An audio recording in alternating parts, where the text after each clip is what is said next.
another live episode of Scotslam. Hope you're all well and staying safe after a monumental week of wrestling. To say, I don't think any have recovered, but a fantastic it was. Got all the troops on the right. Michael, Liam, Lewis and myself. Greg, how are you, lads? Smashing. Shattered. Dreadful.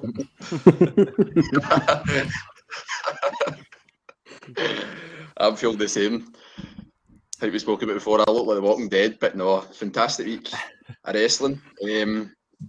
A great 2 nights at WrestleMania, and we'll just kind of kick off saying, Liam, how good it was just to have fans back live and watching wrestling. Amazing. It was good to have fans back so they could be disappointed for 2 nights in a row live. Building us up for Natalia winning in the first night and then crushing it in the second night. Absolutely dreadful. Never was Hulk Hogan theme tune more appropriate. When it comes crashing down, it hurts inside. I thank you for it. Didn't take you long, 10 seconds into your live and what they talked about her. I'm not like Vince, I don't like to waste everybody's time. Disgusting. What did you think of Vince's kind of entrance, Michael? I thought it was quite an emotional and touching statement. Aye, it was so, like, just seeing all the fans back there again, it was just so nice to see. Like, watching, like, although the performance centre's been, like, amazing, and you would never expect, like, something like that to exist, but just actually having a live reaction again is just, it was incredible. And for Vince McMahon just to have everybody out on the stage just to experience that, like, first pop for the crowd, I think that was just, it was a nice touch. Aye, and for me, as you say, very, very emotional. But Raymond James Stadium, Lewis, a fantastic kind of sporting event for anywhere. But I think just with so many wrestlers being there before and some of them having been brought up there, it was just a kind of nice way to kick off things really as well. It's quite fitting. But obviously we all know what happened at the very beginning of that with the weather, of course. But that's typical Florida, isn't it? So unfortunately, there's many venues in Florida that you're going to end up with maybe rain, and 9 times out of 10 when you're in Florida, you're outdoors. So it was unfortunate, but it was good when they finally got it kicked off. I think it was a nice touch with Vince, having him kind of come out and do that with all the wrestlers kind of standing, applauding, obviously. I think equally for the wrestlers as much as it was for the fans, it was nice to see. Just giving that realism, everybody's getting back to normal, hopefully, and hopefully this is just the start. I think, as you say, it's just kind of a sense of reality back to people. That actually seeing people together. Memories again. Rhea Ripley for me as well. You've seen her; she was kind of crying and stuff. I think for a lot of people, it really just touched them, and it was nice. And as we got the ball rolling, difficult start for a Birdman, Drew Matt. Bit of a shock, Liam. All kind of things considering, I think a lot of you thought this could be his moment live in front of, but the match didn't really turn out that way. No, I usually quite like, I swear, I like a bit of unpredictability, but I found it difficult to predict anything that actually happened over the course of the 2 days. It was a big shocker for me, I suppose, because of our unconscious bias and it's all been Scottish. It's kind of deflating you right from the kickoff. At the start, you're kind of thrilled. Wow, they're opening the 2 days of mayhem with Drew, but that's because you've got that underlying hope that he's carried the promotion, through really, really difficult times. And Vince set the speech up, so beautifully and sounded really, really genuine. I actually thought, good, Big Drew's going to take the strap. He deserves to win it back in front of fans. But I know I'd said this a podcast or two ago. I just couldn't see politically, how they could take it off Lashley with everything else that was going on. understand why they've kept him. Drew's done brilliant. You know, he's a beast. He's a monster. He's believable. And they're trying to build Lashley up. And it's probably, you know, to give Lashley a bit of credit, he's probably due this as well. No, it's not like the big man doesn't deserve it. You know, he's a great wrestler in his own right, but it just gutted me. I found it took me about an hour and a half to go over that loss, and couldn't really enjoy the next couple of matches because I was livid. Aye, it was a difficult take for you, say, for us being Scottish and really thinking this could be. I was probably the same. I had to walk away and actually kind of give myself a bit of time to kind of go, because I was really expecting to get the win. But the match itself, Michael, I thought it was very fast paced, and the two of them it was just an all-out war between the two of them. It just showed the power of both Lashley and McIntyre. So it was the pace. It was brilliant, I thought. It's exactly what you expected for those two. Like, they're just both so talented, and they've both shown that, like, throughout the pandemic era, that they don't need fans to put on a show, but even with fans, they can put on a better show. Like the match itself, just the technical as well as being a hard hitting match. Like, you've seen, there was some spots where Drew was working over some of Lashley's body parts. And I've just got some wee notes here. Just to build Lashley up to being an actual, like, dominant superstar. The fact that he hit the 3 Future Shock DDTs, still got up for that. And I thought even the transition into the finish, like, although we see distraction finishes in WWE all the time, I think it kind of, you need them sometimes, like, just to keep that bit of star power there. Because I think if you just beat him down and then come into the Hurt Lock and finish it that way, I don't think that would have been is justified for Drew. But, like, with the distraction finish, he's got a wee bit of justification there to, as we've seen in Raw, to go after the title again. And Lewis as well, it just shows you, obviously, with the two of them going at it, but it just kind of shows you the big part that MVP kind of does. But looking at that match alone, MVP has to take a lot of credit for where Lashley has came from to where he is now and stuff. So he's actually been really pinnacle in Lashley's success, I think. It has. Obviously, if you know the kind of history of when they've wrestled elsewhere and stuff as well, it obviously can add to it as well, because you know they've feuded before. And obviously, I don't think it really matters the results of those matches, but I mean, him adding that kind of, you know, because he's had the dominant display, it really does boost Lashley even more so to show him the dominance. But like Michael was saying, the 3 Future Shock DDTs, to get off of that, it's just like you're going, right, come on, there is something strong here. So it does kind of make you think, well, although I'm gutted, I'm still over it. I know you guys have said it's took you a while, but I'm over it. I'm sorry. I'm over it. It's going to take a long time. I don't even care about what happened in Raw last night. It's still hurting me. It's still hurting me. I'm raging. Because he deserved that. He got to the pop coming out, but he deserved the win. Come on, he deserved that one. But to be fair, now looking back on it in hindsight, it wasn't the worst thing. I suppose it's like, you're not saying we wouldn't be chuffed, because obviously all 5 of us on this podcast would be chuffed with him winning that 100%. But obviously you've got to think of the worldwide kind of picture. Do you know what I mean? There's other fans that probably actually be backing Lashley opposed to backing Drew, so you've got to think of that as well. So on the terms of that, it could be building to something, a bigger storyline here. It could be continuing, as far as I'm here, they're planning on continuing this storyline. So I'll take that as long as the big man walks out with the title.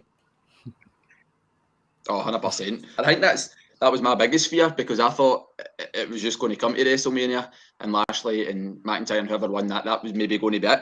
So that was my instant thought and instant fear, that McIntyre deserves to be at the top. For me, do you know what I mean? Again, that could be looking at bias and there's other superstars as good, but he needs to be main eventing for me. So, I mean, if it's not going for gold or whatever, he needs to be in the top matches. So it's good. It looks like that's going to can do. And as you say, better with other people just be getting claimed for the fun of it. So he just needs to get it going. Moving on, I'm not bothered about the order of this because there was that many matches. I don't even know what next match was next. But we'll cover every match. We'll get there. And me not being right in the head anyway. So we'll continue. Continue on. We had the New Day versus AJ Styles. And I think we had kind of spoken in previous pods how we were seeing how well Omos was going to do in the match. But before we touch on Omos, Liam, Kofi Kingston and Xavier Woods, the battle that they had alone with AJ Styles, they did well kind of isolating AJ Styles away from Omos because he never get into the match for a long period of time. So really good at doing that, AJ Styles. You're right. I think there was excellent storytelling. It built up the anticipation for seeing the big guy even more. Kept a wee bit of a mystique. You were dying to see him get in the ring, and then when he did get in the ring, he didn't disappoint. I thought the pace and the build up of this match was great. Love Kofi Kingston and AJ Styles, brilliant in ring performers, and it was just a great match overall.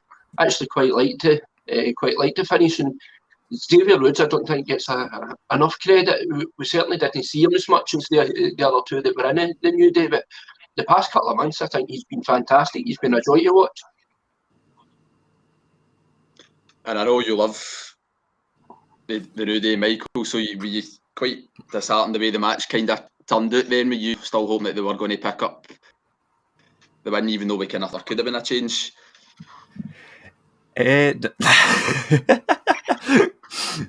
No, to be honest, I was kind of expecting. AJ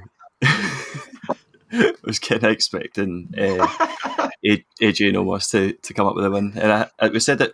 I'm pretty sure I said it in the podcast before. Like,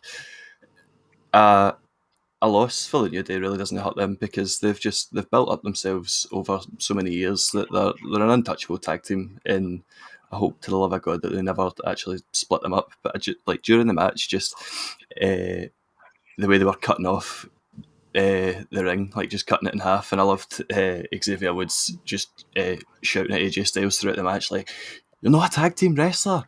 See this? We are cutting the ring in half." just winding him right up. So you're like, no, I kind of want Omos to come in and just get a wee bit of revenge. And I agree with you. For me, Xavier Woods and Kofi Kingston are two of my favourite wrestlers to watch, man. Their technicality and their high-flying manoeuvres it never gets old. Do you know what I mean? As you say, the two of them are just the best at what they do. And AJ Styles as well, he's a fantastic wrestler. So it kind of keeps somebody like that down for long periods of time is really, really good. But then we move on to the big man himself, Lewis, almost 7-footed, absolute warrior. Do you think he did well in his debut, or do you think he looked out of place? Or? No, not at all. I know we were all kind of speculating about it. Is he going to be a big clumsy lump? Or is he going to actually be able to perform? Is he going to be able to perform at the kind of calibre of some of the biggest performers we have seen? I know we've seen some absolute lumps in the past, none other than Kelly. Other than him, you're talking about. I know. I've got to say though, he's kind of revived himself backstage with Riddle and RVD. He's kind of slightly went up on the ladder. Not that it was very high anyway; it was quite low, but it's a massive ladder there. Let's just say that.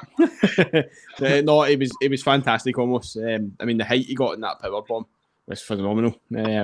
I was a bit disappointed to see obviously New Day lose, but at the end of the day we knew it was coming. And for them to go on a nice run, I think it was going to be quite good to see who they're going to come up against, and hopefully we'll see some performances against some maybe new and upcoming tag teams perhaps. We'll need to wait and see. Raw's obviously happened last night, but nothing too much has kind of came through that. We've got we'll move on to that, but we might see some more NXT guys move up or new teams forming.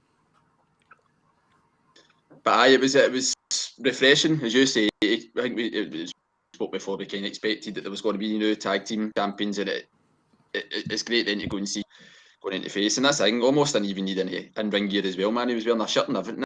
That just shows you how cool the guy is. Like, struggles about, and I think Kofi Kingston and Xavier Woods, I think that their story throughout it was great as well, because the way the two of them were just looking in awe, as if, oh my God, like we're gubbed here. Do you know what I mean? There's nobody out here. Like, we'll just sit and stay down. But no, definitely exciting, and can't wait to see what comes of that. Moving on, for me, probably the match of the night, or what the matches of the night over the two, Cesaro and Seth Rollins. For me, an absolute masterpiece of a match, absolutely quality from the very beginning. As you all know me with Seth Rollins and his styles and stuff before, but I obviously just come down the year. But how good did they look? I need to touch on it, Liam. How good did they look? Did you actually just say Seth Rollins in style in the same sentence, Greg? It looked like he's mashed old Bam Bam Bigelow's costume and made him a suit outfit. Absolutely ridiculous. I'm pretty sure you can buy that off Light in the Box for $4.99.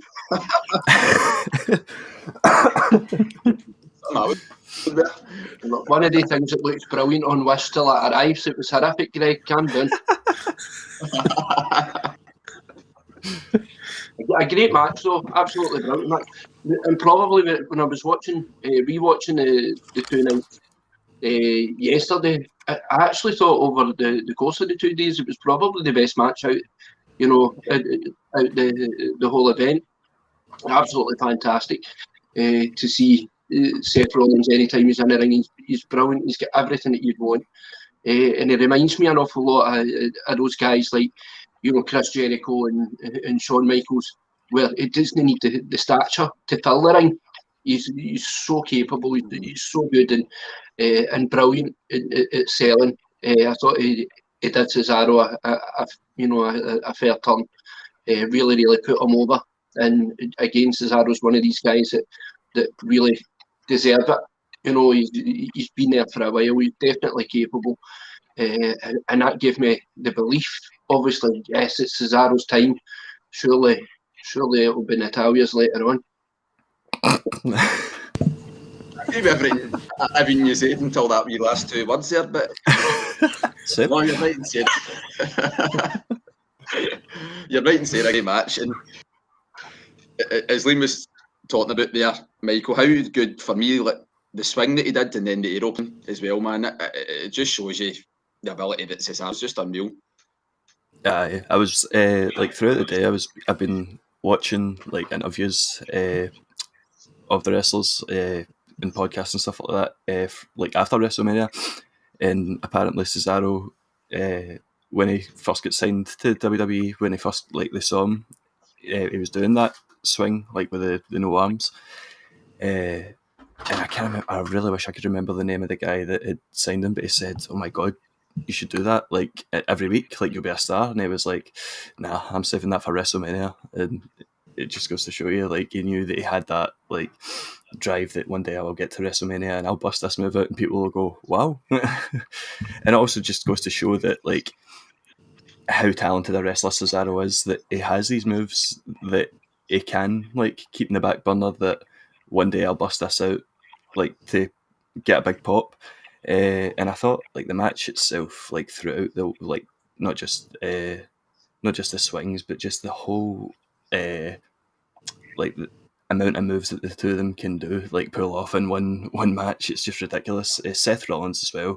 I think like that corkscrew frog splash, that was just a thing of beauty. That was in that new that new move that he's got. That's kind of like a, I don't even know what you would call it, where he like bounces off the ropes and kind of catches his leg on the other leg, almost like I would guess a reverse enziguri. I don't know, but yeah, the two of them just absolutely fantastic professional wrestlers, and as you have all touched on, definitely, well, for me anyway, my match over the 2 nights, best match over the 2 nights, I think. Aye, absolutely fantastic. And touching on some of the moves were there as well, I could be wrong, but I'm sure there was a bit where as well Rollins had went for a stomp, but as he came down, I think Cesaro turned it into an uppercut or something. That was just unbelievable, just incredible. And we spoke about as well before, Lewis, how good Cesaro is and stuff. So do you think he will continue to get that push on then? Do you think they'll try and get him to go for some golds? Surely it's got to be a next step from after a performance like that. I think so. The amount of heels we've walked away from WrestleMania with holding championships is a very good chance, considering he's definitely not a heel. But his performance by far is, if that's to warrant him getting a championship chance, I would say absolutely 100%. Like the guys were saying, all the moves and stuff are fantastic. The 23 spins as well, so he broke his record for the previous, which was great. And then Seth Rollins with his whinging, it's just stuck in my mind. It was I survived the neutralizer, I survived the swing, I am the god. What's going on? It's like, guys, nuts. But I know I found it was brilliant. But the airplane thing, I think they call it a UFO or something because it's no arms or something like that. So it was like that was crazy. I've not seen something like that, and I don't know how long. I think it's been a while. And I think, safe to say, I don't know if maybe I'm wrong, but we don't really see the European uppercut as well done as Cesaro. I think he's 100% the best one at pulling that off. But the kind of, is it the Cub Stomp thing? I think that was fantastic. I guess just flash you back a wee bit to the Randy Orton one. Fair enough, it turned out the other way. You know what I mean? It turned out RKO, I think. But that was brilliant. It was a fantastic match. I think I would agree with you guys. I think it's probably up there for the best match of both nights, possibly. Definitely. It was just great to see two technical wrestlers and the best at what they do in the world go at it in their match, and it was just a brilliant watch. Rollins as well, I think he's just to do that now. That defeat hurt him, but he's one of the people that can push MD on, which is absolutely, as well as how good his fashion is. Do you know what I mean? He'll push on and carry away. This is going to be something that goes all the way to next WrestleMania, isn't it? It's not. I've seen people doing top 10 Seth Rollins outfits, but Greg's going to be doing from this WrestleMania 37 to WrestleMania 38. Seth Rollins counting down the best outfits.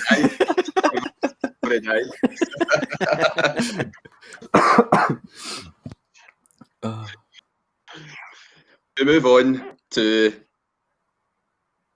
a person that I'm quite to talk about now after what he produced at WrestleMania, but as you knew before, this was one of the matches that was trading, but turned out better than I thought it was going to be. Bad Bunny and Priest. Oh yes. The Miz Morrison. For me, I was really surprised, honestly surprised with the way things turned out. But before we kind of talk about Bad Bunny and Priest, Miz and Morrison, well, I think they did, for me, Miz did really well in kind of creating the story, what it was, and that, for me, enabled kind of Bad Bunny to have that kind of extra on that kind of performance. Yeah, I think these guys, again, they do such a good job for the promotion. There's not a story that these boys can't sell. Two of them have been classed together since Morrison came back, obviously, for that run. I've really enjoyed it, other than last week with the car and the spray paint and all of that kind of nonsense. So I was sitting watching it ready to hate on him. I didn't think that I was going to be doing anything other than criticising the guy, but there have been legit athletes that have been invited to WrestleMania to perform who haven't done as well as Bad Bunny did. People who have came from the NBA or from the NFL, the NHL, and none of them were as capable in ring as Bad Bunny. I think he was great, put on a brilliant show, didn't look out a place, and didn't embarrass himself. So no, he really won me over as an in-ring performer. I never want to hear him rap again, for the rest of my life. I'd happily watch him in another match. Do you think, Michael, that was probably one of the best in-ring performances from a celebrity that you've seen? The only one that I could maybe think of off the top of my head that I would say, well, I don't know about in-ring wise, but definitely on the mic wise, is Pat McAfee.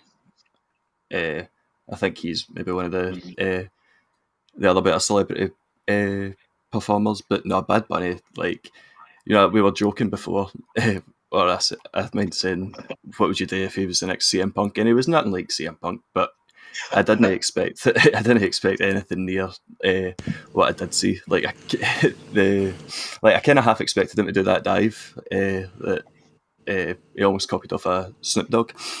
but almost perfect. But I think he's perfected it. But to see him like was a Canadian destroyer on the outside to John Morrison, it was insane, man. Like, I mean, all credit to, not all credit, obviously, credit to Bad Bunny, but Morrison and Miz, like, they were incredible. Like, being able to sell for him like that and show you that, like, Bad Bunny's putting the effort, but we're not just going to, like, because you could easily get a wrestler that would just be like, he's a celebrity, I'm just going to phone this in. But nah, the two of them they were like, nah, we'll put on a show.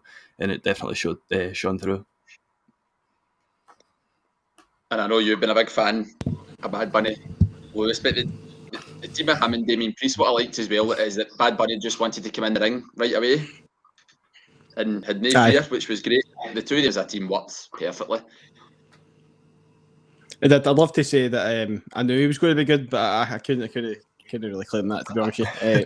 I was genuinely surprised myself.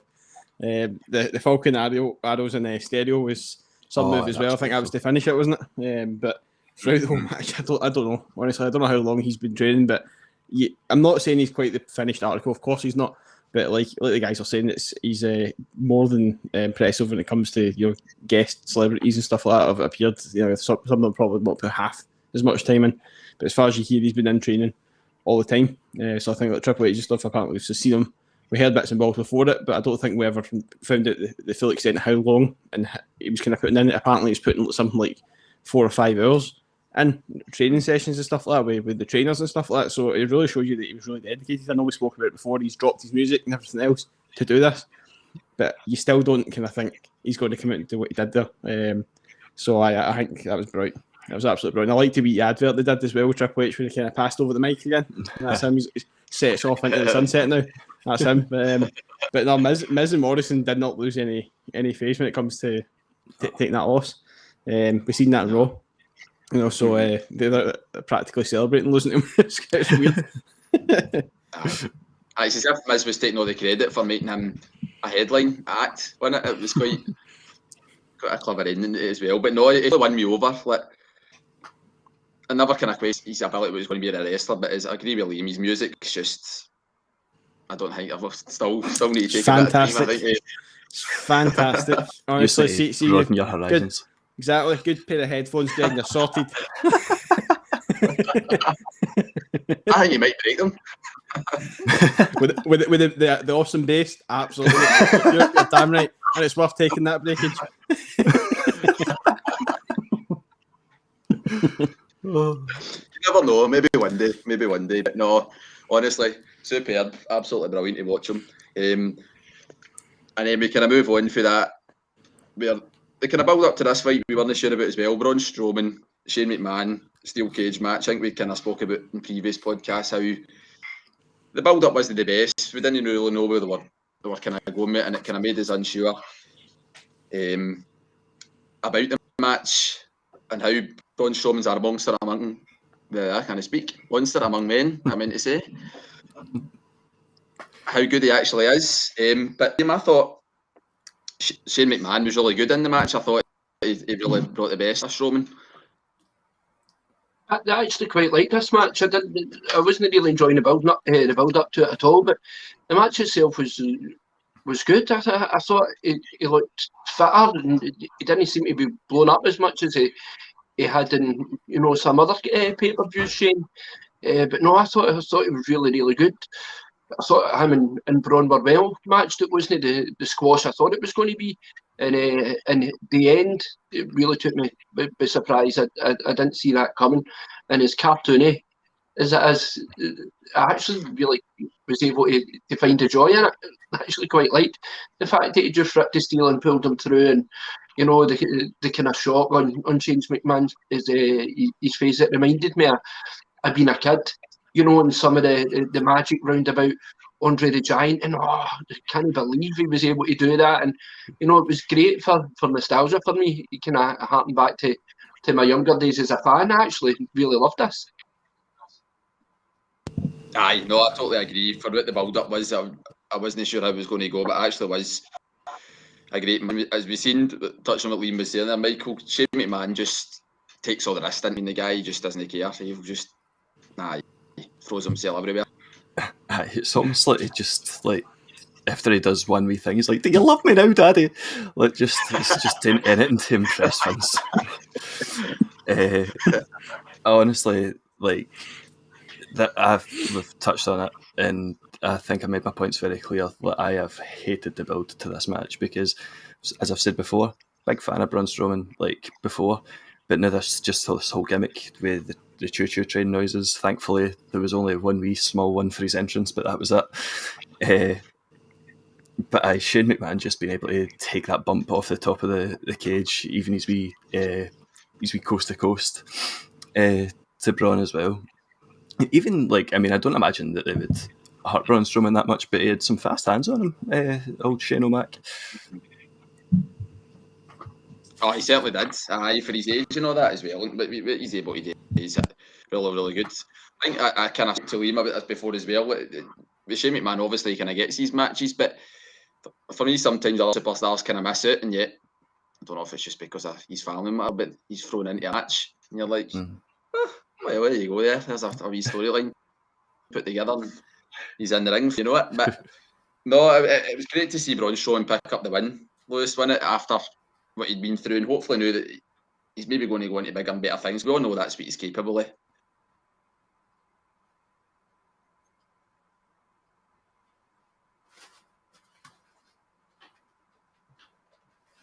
No, I think I had a mic problem there. Touch on what the guys were saying there. If I turn myself off mute, that would be great. That's retribution again, Lewis. None of this heavy breathing or anything, you know. To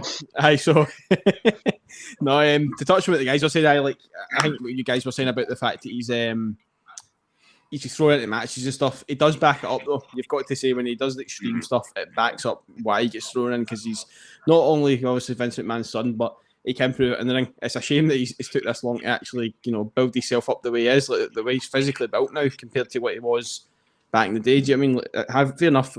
I kind of look at it two ways.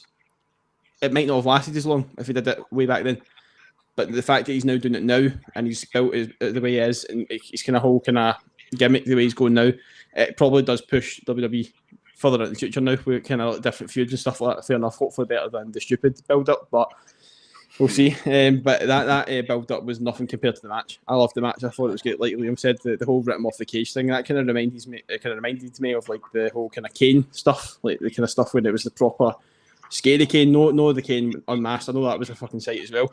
Because I know he's not exactly pretty stiff faces, is he? But but things like that, it did kind of give you that kind of like, I'd imagine as a kid they're going, holy crap, look at that, he's just ripped off the side. I mean, even us as grown men, you kind of look at it going, Jesus man, he's just ripped that off. Even though it's probably kind of propped up to do that, but it's not the point.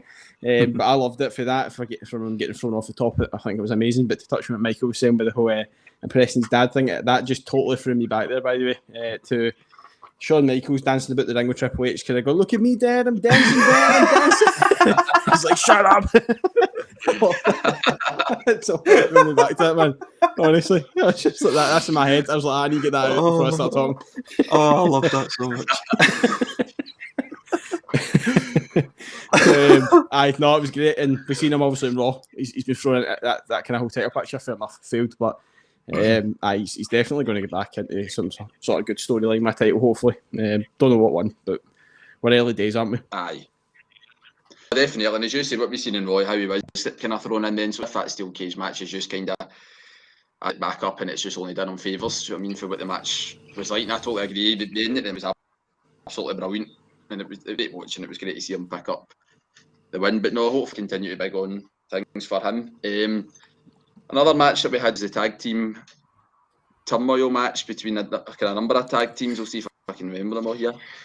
Had Rose, Brooke, the Riot Squad. Don't need to talk about that. That's fine. Carmella, Kate, Naomi and Lana, and Liam's favourite, Natalia and Tamina. Thought the match itself was pretty decent. Neither of them getting the looks. I thought it was a good match. I thought it was a kind of good mix of tag teams. Throughout, okay, just kind of touch on some of them that were involved.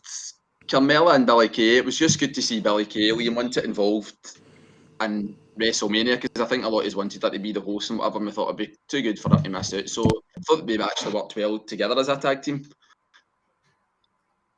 I mean, we quite clearly had conversations where I told you how much you ripped my knitting, so I don't know why you came. She grinds my gears. Thrown me under the bus there, you Belland. No, I was never happy to see Billie Kay. That's why I need difficult questions. I mean, I want the reactions. I missed a bit about Natalia that I was supposed to join in on there. I actually thought all the parents worked quite well. I think at the start it was quite unpredictable. No, it was chaotic. You didn't really know what was going to happen. The momentum was shifting, between different tag teams, and Carmella. I don't know why, but I find her fascinating. Can't take my eyes off her. There's times where there's action going on, but I want to see what she's up to. Her screaming should irritate me. It should annoy me, but it doesn't. It makes me laugh. There's something about her. I would like to see her. I would like to see her do well. I'd like to see her getting a decent singles run, but not with that goal.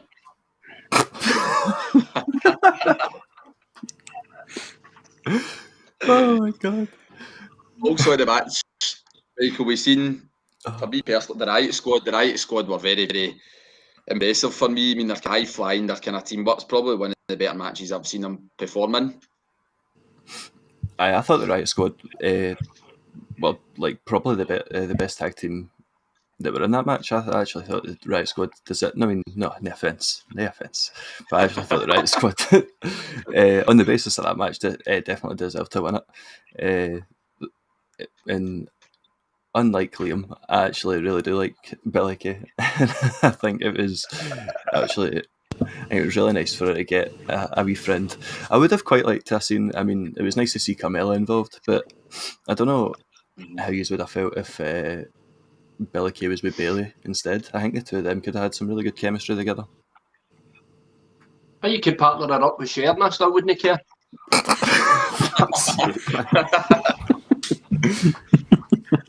No, I think that would be really interesting. Billie Kay and Bayley, I think the two of them would actually work really well.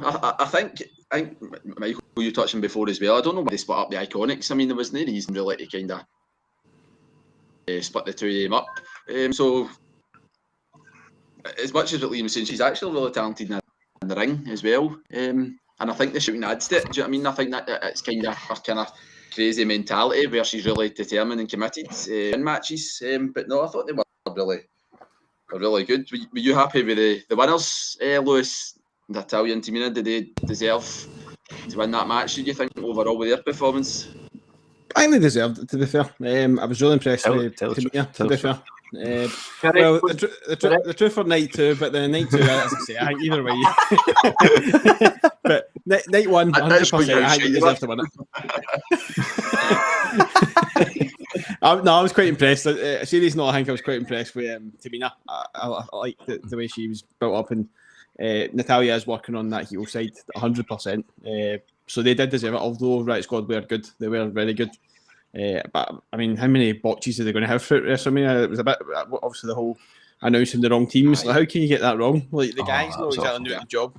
How did they manage that? I don't know. It's just the way the wrestlers didn't kind of swap, like as if like the crowd will know it's wrong, but as if the camera's not really focused or something, and we've missed something. Yeah. I mean, they could have played it that way, but nah, 100%. Nah, I think they deserve that one. And Tamina is hopefully going to get a push with Natalia now. Hopefully, it's not the end of them because they're a good tag, definitely. Aye, and don't worry, Liam, I'll have your say on your women. I'm not going to move on and not let you have your say, even though it was a word bit. Natalia, have strong performance. It doesn't really need me to speak up for it. I think the match spoke for itself. I think it was the rightful winners in the end. Loved the Riot Squad, and actually knowing what I know about night 2 and the winners now, I can't help but think with those two making it tonight too, and Nia Jax still winning it, I can't help but think that maybe the Riot Squad winning on both nights would have been a better story. You're talking about 4 women who are already established stars, who have really nothing to prove. And although I love Natalya, her getting the belt, doesn't add that much to her career. But the Riot Squad, it really could have solidified something for them. So I think it's maybe overall, it's a missed opportunity. They're brilliant in the ring. I'd quite like to, now that I reflect on it and Natalya's no go it anyway, I could be a bit more objective. I think it might have made more sense, to give the straps to those girls. It's not like they've not been working hard all these years to deserve a push. No, 100%. Aye, just say it could be a missed opportunity. I think one thing it has done for them that fans have recognised how good they actually were and stuff. So you hope then that it's going to continue on and get the push.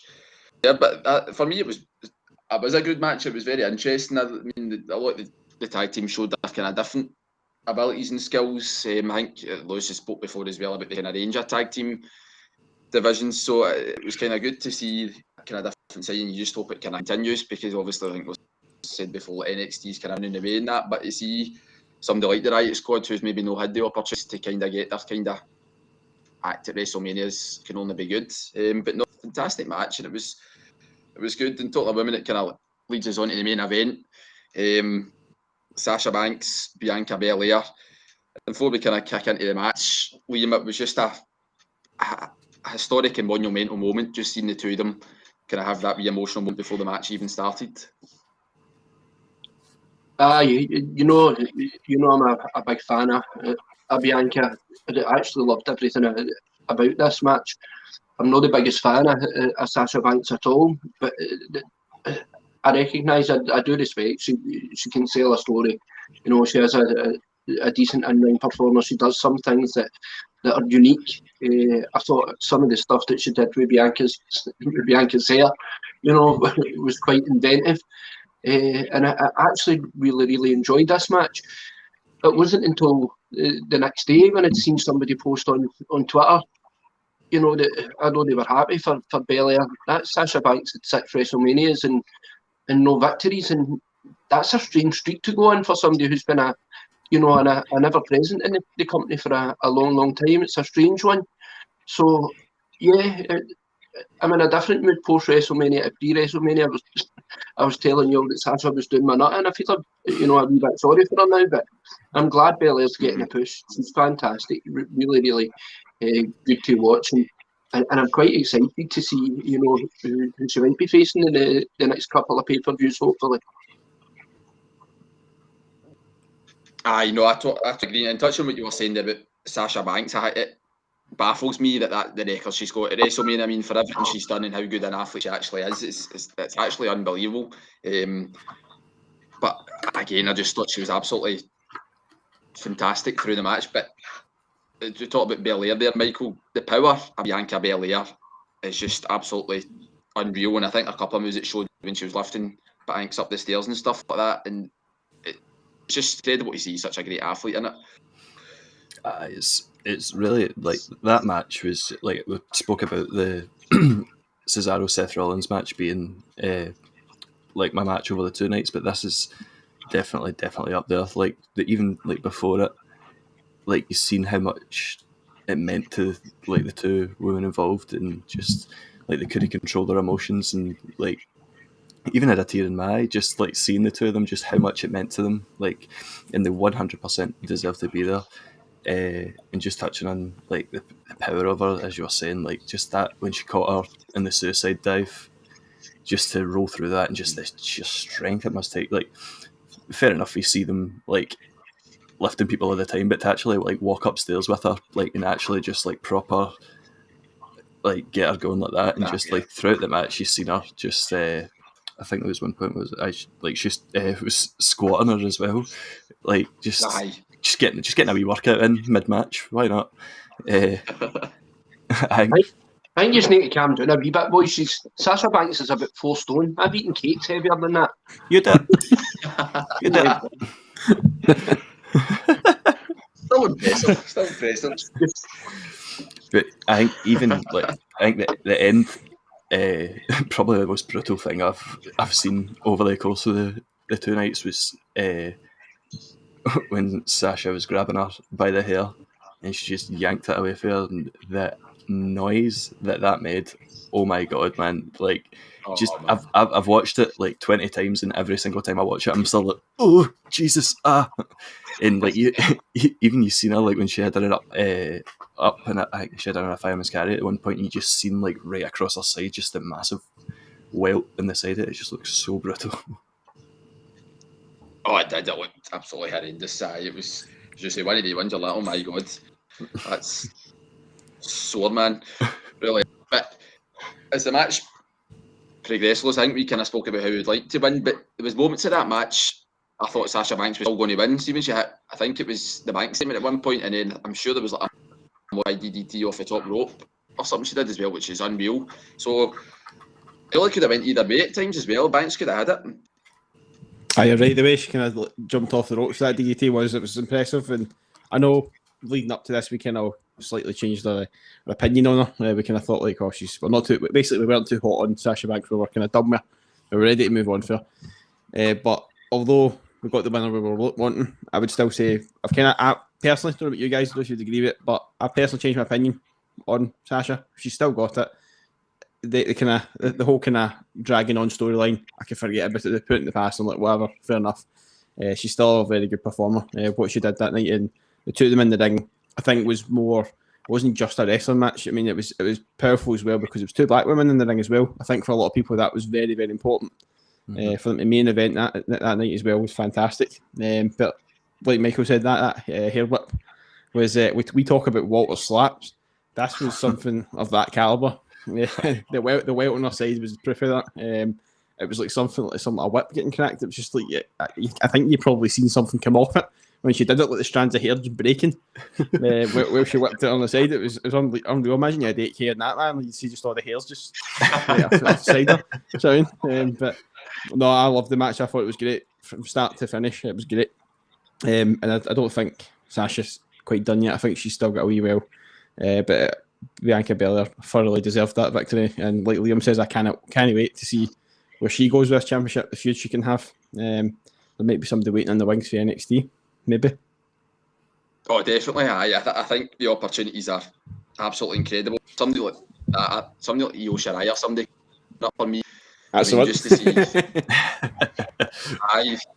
two of them go at it. But touching on what you were saying about Sasha Banks, I've always kind of liked Sasha Banks. I think now that she's kind of proved it and stuff, she always brings the best to other superstars as well. I mean, her rivalries with Bayley and stuff like that, I've just absolutely loved. And I know Liam kind of slags her off for that laugh and stuff, but I just think that's a whole persona and things, and it's wonderful for me, honestly. It's great. A laugh doesn't annoy me as much as blowing the tits at me for 2 years. I think she's a great match at Mania. I've not got amnesia. I still remember her, being tedious and for the past 2 years and not captivating me, but credit where credit's due. That was a great match, and actually what she does next is more exciting to me today than it was 2 weeks ago. It's just great that they two, as Lewis says, how much it means to people, and the fact they main evented WrestleMania was great, well deserved. No, so well done to Bianca Belair, and we can't wait to see what she's going to do next. But that was a great night one of WrestleMania. I mean, that was absolutely fantastic. Really, really enjoyed night one, and then as we know, it continued on to night 2 WrestleMania, where we kicked off The Fiend and Randy Orton. Very, very interesting matchup. A lot of us were kind of left confused and a bit bewildered by it, but again, before we kind of kick into the match, the entrance for The Fiend, Liam, was incredible. I mean, it was probably one of the best entrances I've seen in a long time. It was just brilliant for me. It was an interesting entrance, and that was probably as much as my interest as it captured. I know it's maybe different for you, Greg, who obviously arrived watching WrestleMania a bit dazed and confused and bewildered, but for the likes of me, that's a unique experience. So I don't know. I don't know what that was all about. Even after watching Raw, I'm still not really sure what it was all about. I've heard a lot of theories, a lot of explanations. What the fuck? I have no idea. All the build-up, all the storytelling, all the brilliant promos from Alexa Bliss. Fantastic visually. Everything about it visually was unreal. Mhm. But what the fuck they're doing with that is beyond me. And I think that's okay, creating all the suspense and the mystery and the build-up. But WrestleMania should be the crescendo to that. It shouldn't leave you then with more questions than answers for the biggest event of the year. That's mental. I don't want to wait another 4 or 5 weeks to find out what they've been playing at with a storyline that's been running for this length of time. So it just seems absolutely mental to me that they wouldn't have had some sort of answer to the kind of the strange build-up that they had. Again, I couldn't fault any of the 3 in-ring performers. Randy Orton never lets the company down. Alexa Bliss is fascinating. Her promos are unbelievable. I love The Fiend. I think Bray Wyatt does really, really well with whatever's thrown at him. But it's the shit that they throw at him that just doesn't make any sense. This guy could be selling a much better story than that. He's really believable, really authentic. He's a great in-ring performer.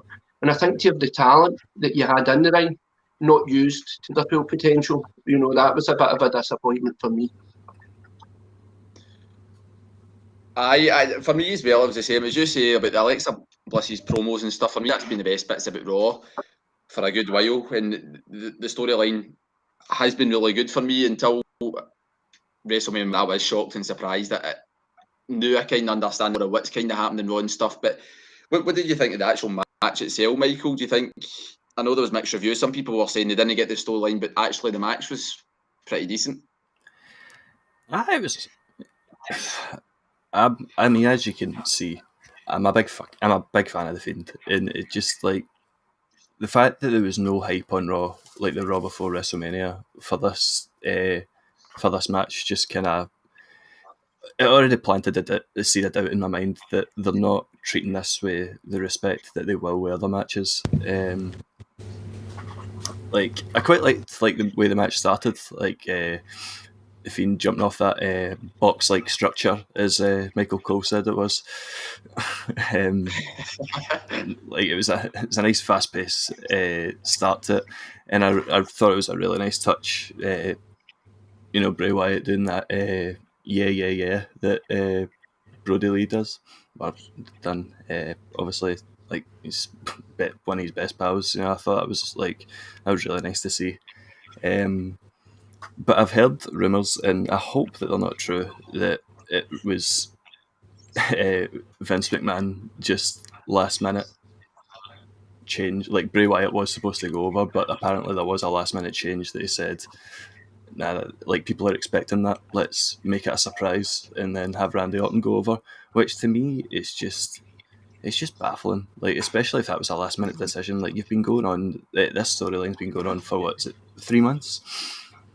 And to have that end the way that it did, like it leaves so many more questions than it does answers. Like, what was the crown on Alexa Bliss's head? Why was it bleeding black shit all over it? Just why did one RKO defeat Bray Wyatt, even though like he's been no selling everything the whole match, even getting dumped on a table outside. And then they kind of tried to explain it on Raw by saying that Alexa Bliss is now more powerful than Bray Wyatt. But it just, as I said, big fan of Bray Wyatt and Randy Orton and everybody in this, but it left me so disappointed, especially the fact that they've brought back the red lights and you can't see fuck all. Aye.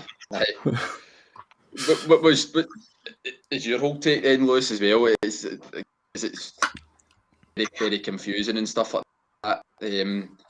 What was your overall take? Were you a bit disappointed, expected more? I'm going to go a different route. I liked it. I enjoyed it. I enjoyed the match. I enjoyed the build-up. And I enjoyed that it's continuing. I understand from some fans, especially the fans at WrestleMania, that they've went, what the hell's going on here? I've not got to see what I wanted to see, what you were expecting to see.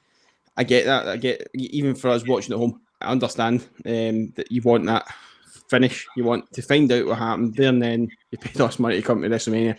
I understand that, or you've paid, the pay-per-view fees or whatever to see what you thought you were going to see with this. But at the end of the day, there is always matches at WrestleMania that continues on to what is now going to be, obviously, what they've rebranded it as WrestleMania Backlash. So there could be some storylines that have got to spill over from WrestleMania to this WrestleMania Backlash, and this, I feel, is one of them. And it's probably in the right direction. I like the theory thing. I love theory things. I love the theory of what Alexa Bliss, what's happening with her. Is she controlling him?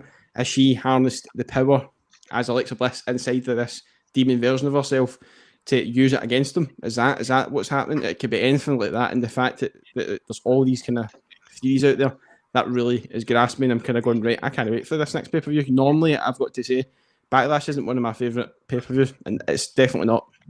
Sometimes you're like, you've got your result at WrestleMania, and that's you're happy with it. You just want to skip Backlash and go on to the next one. You're not always wanting to go, oh, let's go on to this now. Whereas there's kind of put a different spin. But the match was, I loved it. Just the fact that she went away, disappeared, come back out of that box, and the crown round her head, the black stuff that Randy Orton's been having pissing out his mouth constantly, was brilliant. It was great. But I thought the match was good. I love these flying clothesline. I thought that was great when he just took him out. I thought that was brilliant. I was shocked to see the result, of course, but I do think there's a reason. There's usually a reason for it when they do these things and they change it. There must be a direction, and they can't go any worse than, as we've been talking all the way up to this.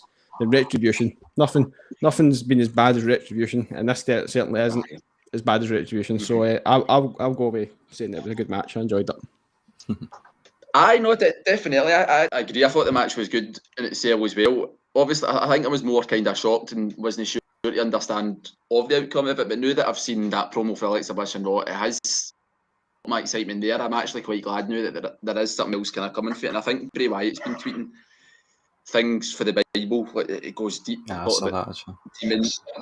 Demons and betrayals and stuff like that. So it's trying to help you understand then what is kind of going on. So no, I'm definitely looking forward to it continuing now. That kind of sense has brought it back for me. I think I was just more confused in the moment because I thought that was going to be the end, but they've actually surprised me with kind of keeping it going. But no, I'm all for it. Honestly, keep it going and see what kind of happens for there. And I'm sure it'll be more crazy than ever. So can I move it on for the Fiend and Orton then? Liam will maybe know what to talk about this result, but we had, as we talked about, Tamina and Natalya, who had won the night before, to then had their kind of championship opportunity against Nia Jax and Baszler. Again, I thought this was better than I was expecting, just 4 kind of powerhouses going at it. Thought Liam, Tamina and Natalya, I mean, there was moments in the match where I thought they had it. But overall, they were unlucky.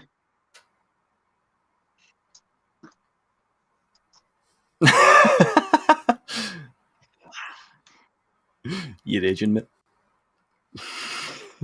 You've done it again, Neil. Next. Speechless. I had a great time. Oh, did you? Aye. You know her dad was a fat ginger, didn't you? A bit of respect.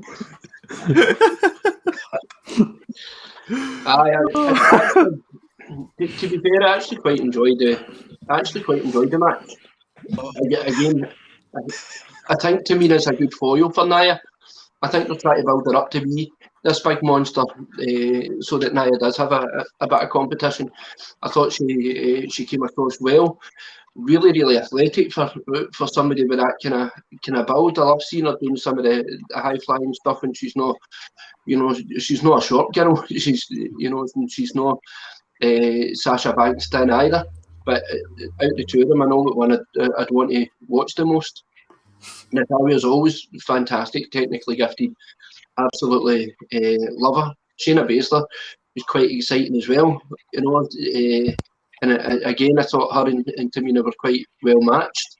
I mean, we all know, if we're being honest, there's none of the three of them a patch on Natalya. She's by far, the the best there is, the best there was, the best there ever will be. It's need to behave yourself. She's absolutely the Queen of Hearts, and I totally get behind the scenes what value she has to the promotion, but in front of camera, it just never seems to be reflected. So, yeah, I had to be put in a rear naked chokehold to the people I was drinking with because I wanted to pick fuck at the telly, but it passed. I was fine in 5 minutes. For everybody listening in there, this isn't a Natalia tribute. Do you know what I mean? And just crazy life for Natalia. But it's nice when you praise something. But no, the match itself, Michael, Liam touched on Shayna Baszler. I think Shayna Baszler, she's not really been getting the push she deserves at time. I know she's a tag team champion, but all matches in Raw seem to be a couple of minutes. So it's actually kind of good now that they're actually getting more out the matches, and she has this powerful character. So for me, they need to kind of show that more. Aye, 100%. Like I was thinking throughout the match, like surprisingly, like I was really not expecting to enjoy that match, but it was actually better than I thought it would be. But I couldn't help but think throughout the match that Shayna Baszler should be. I really don't think she should be in the tag team division. I think she's quite good with Nia Jax, but I would love to see her on her own, just being a destroyer. Like I think I know the tag. Like what brand is it? She's at? Is it Raw that she's actually on? Because I know that they can go between brands, so I've kind of lost track of where she's actually at. But in fact, no matter what brand it is, whether it is Raw or whether it is SmackDown, if you were to put Shayna Baszler in a World Championship feud right now with the two champions that we've got, I think it would just be. I think either one would be an absolutely amazing match. But yeah, just the whole match itself was surprising. Like hearing a pop for Tamina, because remember that nobody's Mina, so I'm surprised that actually people had a decent reaction for her. I touching what Michael said there, Lewis, about Tamina and the reaction she got. Do you think then it's the right decision, kind of business sense, or whether to go with the tag teams that Nia Jax and Shayna Baszler retained, or do you think it was the right time? It keeps them on the right track. Keeps them on the right track. Do you know what I mean? To try and kind of build them as a tag team.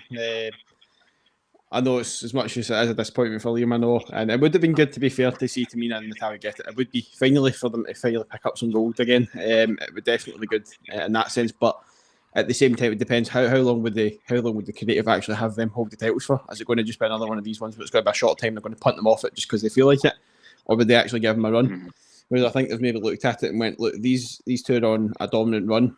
Maybe they've got a plan in place, like we've been talking about tag teams. Maybe they've got a plan in place to try and build this division up, and maybe they see these two as being the future for when it comes to, you know, a heel. They see them being the team to beat, and none other than, you know, beating two experienced wrestlers at a kind of match at WrestleMania. I think would definitely put them in the right stead for whoever they come up against, and it's going to be a team to beat, opposed to just letting them lose and then have got to restart that all over again with Tamina and Natalia again, where they've got to build them up to be the team they've got to beat in a solid team. I'm not saying they're not a solid team, because they are, but they're just not the way that Nia Jax and Shayna Baszler have been built up all this time, and it'd be a shame just to kick them off that. But I thought they were great. But one thing I've got to say though, I'm so glad there was no sign of Reginald. Thank fuck for that. Oh, I forgot about him as well. So did I. Sorry, I had to mention it. Where does that leave him then? Do you know what I mean? Is that just? I don't care. I don't care. Honestly, he can fuck off to AEW or something. I don't care. No, don't even go there. Go to Impact. Go to Impact. Don't. I'm not planning to watch Impact. I don't care if AEW intimates him. Go to Impact. I don't know. I don't know if it's true. Maybe one of you guys will know if it's true or not. But what I'd heard is that Nia tried to do to Reginald what Alexa Bliss did to Randy Orton, and he's still up there somewhere. It's certainly a whole new world from there.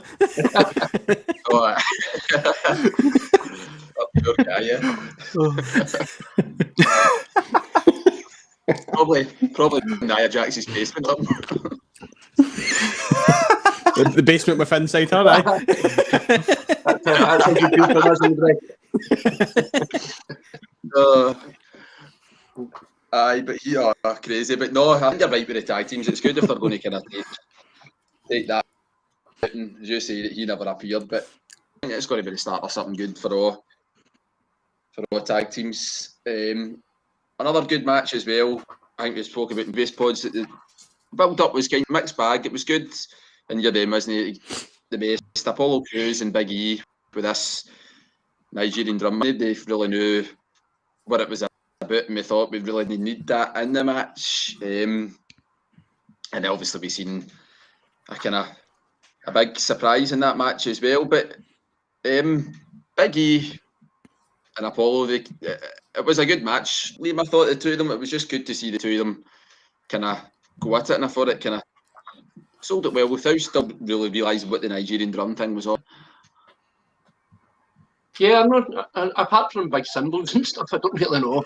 I don't really know what that added that you wouldn't have got in any TLC pay-per-view, which again just kind of smacks another stereotypical pronouncement of somebody's ethnicity or history or culture. I don't think it added any real value at all in terms of what they were capable of hitting each other with.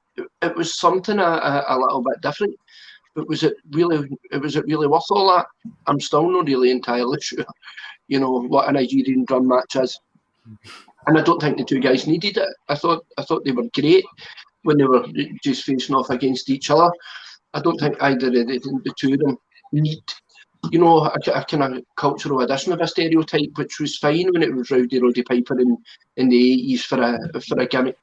We've moved on a lot since then. I wish you'd just let the two big guys go at it. I actually loved it. The two of them. I thought they both did really well. Big E is probably in my top 5. In either roster. Really, really love the big man. But I wish Apollo had just got a kind of genuine match in this and built up his credibility authentically, rather than this kind of forced gimmicky stereotype that really, I don't know who is enjoying that. Do you think Michael achieved what they were trying to get out of Apollo Crews' character within that match? Did that really come across to you? In terms like his character, in terms of like just how much badass he is, kind of thing. No. Aye, in that kind of sense, but the whole kind of like Nigerian heritage side of it and stuff as well. I think Apollo Crews' like main problem for the longest time in WWE, because we've always seen like in the ring that he can definitely go. I think his biggest problem was that he never really had much of a personality, and I think that if this is the way that he can get that across, then I mean, fair enough, because he's got him into a WrestleMania match and he's won the Intercontinental title. I don't know. There surely should be like better ways to portray him that aren't like kind of, this man's black, therefore he has a Nigerian heritage and therefore he's going to have a Nigerian accent kind of thing. It's a bit kind of, I mean, if it was Apollo Crews that came up with it, then fair play, by all means, like whatever. But if it was like some wee whitey white writer coming up and saying, yeah, I thought because you're black, I think Nigerian should be the way to go with this, like, then that's not needed at all. Nice giving him a Glasgow uni wanker accent there, Michael. Just wanted to portray the wanker coming across. But no, I totally agree with what you're saying as well. I think kind of match it didn't need it, and it showed with some of the moves. I think as well. I think it was Big E showing like his dive at the ropes. I think he power slammed him onto the steel steps and stuff as well. But I don't think anybody was expecting then the way the match kind of went on with interference. Sorry. No, we've spoken about him before. I think I spoke to you about the fact that I feel that this guy Dabba-Kato could have been used better, especially this storyline. Because what happened to the two guys that Apollo was standing outside the ring doing his promo. You know, two guys standing beside him. Fair enough. I don't know if they're genuine wrestlers or not, if they're just in here for props or whatever. I don't know, but you'd like to think that, you know, if they had two guys in the ring, they're going to be able to wrestle or something. Do you know what I mean? But I think personally, looking at that, I would have took him out and I would have put him in place of Elias and Riker in the Shane McMahon match in the Braun Strowman, because that would have been some sort of muscle for Shane then. Fair enough, they didn't. Obviously, the result of that went the opposite way, and obviously Braun won, so maybe it would have caused too much conflict, but I certainly would have used him elsewhere. I wouldn't have used him for this. I think it's a bit weird. For a start, the guy's Polish. He's no Nigerian. As much as Wiki and whatever else have said, he's Nigerian. He's Polish. The guy's Polish. He's not Nigerian, so there's no reason to bring this guy in. I'm not saying he had to be Nigerian, but they're playing the big Nigerian card thing up. So I think I seen somewhere somebody put a video up or something about after Vince McMahon watches Black Panther once, they try and put up a match. You know what I mean, based on it. So I don't know. I just think it was weird. Honestly, I think it was weird. But Big E almost having the big ending and winning the match. You know what I mean? And then this Dabber KO just comes out of nowhere, and it's like, yeah. If he came out and he's nothing to do with him, fair enough. And there's a feud going on with him, fair enough. But it's clearly not. It's just going to be between Big E and him, and then this guy's going to be toddling along with him now. We knew he was going to be involved at some point, so I suppose they've just went last minute. Here's your entrance onto the roster now. On you go. I was a bit disappointed with that bit, but we know that Big E's going to move on to bigger things. So that's in my head. I'm going, right, fair enough. He's maybe going to get pushed on to bigger thing now. If he doesn't, I'll be gutted. If he doesn't, then I'm going to look back at this and go, that was the worst decision I've ever done. I totally agree. I think that surely they've only kind of made that decision for Big E to get that push, because then, as you say, there wouldn't really be any kind of reason to kind of make that decision. But I thought the match itself was great. It was fast paced and a lot of it was good until the interference, but as you say, it really didn't fit in with what they were trying to do with the storyline. So it was a bit not the best endings, but for what they're trying to do with Apollo Crews, I suppose it makes sense for him to kind of get the belt and kind of keep that vibe going for him. But we'll see what happens with Big. Did it not remind you guys of like the pumpkin matches you used to get? Do you know what I mean? Like, apart from the fact they didn't use the drums at any point, it kind of reminded me of that. Do you know what I mean? The Halloween kind of match thing. It was like Dolph Ziggler and who was it? Dolph Ziggler and the Miz, I think. Then one, I think you had Cesaro and was it Enzo Amore or something? I think it was, or Big E. No, it was Big E. It was Big E. He's been involved in one of them before. The Thanksgiving match or something like that as well. Aye, and it's like shoving the pumpkins out of their heads and that. Like, I'm kind of glad they didn't go that direction, to be fair, because it was the drums were just pointless. And I'm glad it was just solely drums going round the ring, and there was no excess amount of people playing drums during the match. I thought that would have been horrendous. Did they not try and cover it up by saying it? Oh, sorry. Did they not try and cover it up by saying it was like the drum fight is supposed to be like you're going to beat your opponent so hard that it sounds like you're beating a drum or something like that? They tried to cover it up with some of that bullshit. A Cherokee drum.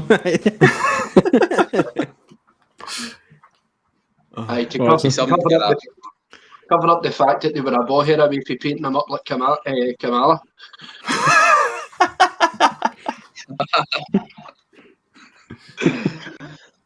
One of the ones where it was a good match, but kind of questions are answered. Another match, probably, I think the three, I was happy with one aspect of it. The threes will probably disagree with my view on the kind of the outcome of the match. Kevin Owens, Sami Zayn, two pals, t-shirts there, a fantastic match. But some man. Personally, I was gutted. I love Sami Zayn. I think he's fantastic on the mic, fantastic in the ring. And I had a feeling Kevin Owens was going to win, but I was hoping otherwise. But I thought Sami Zayn was excellent during the match, and for the two of them being friends in the way it went, it really showed how good a wrestler he actually is. He's a brilliant wrestler. I don't think there's anything he can't do. His character, I find particularly irritating. It really does get in my nerves. But in ring ability, the guy's unbelievable, and they two are really, really well matched. I love Kevin Owens.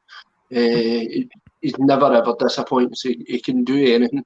and he both his heel turns and babyface turns. He's still captivating. He's brilliant on the mic. The stuff that he did with Jericho is probably been my favourite all-time storyline. But this match, I think, was fantastic. It showed both their talents off, and I could temporarily forget how much Sammy got in my tits. One thing I do agree with is that for Sami Zayn, Logan Paul, I know we'll go on to speak about him a wee bit later, but for me, he didn't need to be there. Do you know what I mean? I think they try to add that in with Zayn's character that there, and I'm like, you're just not working here. Do you know what I mean? Sami Zayn doesn't need you, so just day one. But, and he was annoying. And you're totally right. Totally right, Greg. It's a wee bit like taking Jack Daniels and Coke and that being nice together, and then somebody just pinging a wee jobby in it. There's no need. It was unnecessary. You don't know that one. That's one way of putting it. I'm putting it definitely. And on that note, thank God you left. But no, Kevin Owens, Michael, through the match, I mean, some of the moves again for the kind of size is when you see some of the moves he did off the top rope and all that, man, the guys, as Liam was saying, there's nothing he can do, but he was just so impressive again, and I think that's why all the fans love him. I honestly cannot speak highly enough of Kevin Owens. Even night one, when we had the rain delays and they get the wrestlers get given the time to do promos, like unscripted promos, Kevin Owens stole the show, and that, like, in my opinion, just gave us even in that, just that wee bit, just gave us so much more build for this match than we had in like previous Raws. Like, Logan Paul did not need to be there at all. Like, I get it's just getting your audience and stuff like that. Like, I think the way Sammy, again, love Sami Zayn to bits. I think you could put him in anything and he'd do amazing. But just to see when Logan Paul was coming out and Sammy was just giving it all that, just nobody wants to see Logan Paul, but just make even just a wee bit of it enjoyable by Sammy just dancing, just being a daft dick. Like, just at the start of the match just started so quickly, like, just instantly, like, pop up powerbomb, and then just Kevin Owens just brutal. Like, I thought, I remember when he first came to NXT and he attacked Sami Zayn and he did that brutal, like, powerbomb in the side of the ring, and I thought he was going to do it there again. And I'm like, let's just calm down, mate. The match has just started. But no, the two of them put on an amazing match. And again, like, I feel like I keep saying this with the better matches, but that's, I think, what was great about this WrestleMania was there were so many good matches, and that one was definitely up there, even though Logan Paul was there, but you could just forget about him, just ignore him. I did. Aye. No, definitely. It's just, I try to ignore him as well. As you say, he didn't need to be there. I've seen there as well, we've got a question, I think, for Lewis Edwards, and I think he's just saying, what is your thoughts on the Sammy Owens, Logan Paul storyline? I think he's put it all together, but that's what we're speaking about. The new, and I know you were a big fan of Logan Paul, Lewis. You spoke highly of him all the time. Don't you dare! Don't you So dare! he must have made this match. No, there's only two things I can give that guy any positive credit for, and it was the way he took the stunner. And I'm so glad he took there was a stunner on that, because I was literally hovering over the control button just to turn it off. Just go, this is me, I'm done. If Kevin Owens gives him respect, shakes his hand, walks out of that ring, I'm done. I'm done with WWE. That's it, it's gone. But he took that quite well, and I kinda, I've got to admit, flipping my hands up. It was Corey Graves that kind of, I think, sold it on the commentary. I think it was when Sami Zayn get hit with the stunner. And he goes, it's affected Logan Paul as well. Logan Paul's like that. Kind of going, fair enough, that was kind of funny, but nah, he's still a dick. It's just, yeah, I don't care if he's got 29 million followers, I don't give a shit. He's still filmed dead bodies in the forest. So there's no his way brother's that guy worse, does but he is a dick. Either both equally high. You'd happily just bar fuck at him. And I totally agree with you. That sense that was probably what game most delighting that match, is that he did get a stunner. To be fair as well, the stunner that Kevin Owens put in Sami Zayn was brilliant as well. Do you know what I mean? It was a fantastic way to win the match, and I can't argue with that. But no, a fantastic match, and Michael says probably one of the best matches as well. Absolutely fantastic. But no, Kevin Owens, great wrestler, had his push, will continue on. Sami Zayn will just keep being Sami Zayn. Comedy gold, love the guy. Unbelievable, man, honestly. Moving on to another.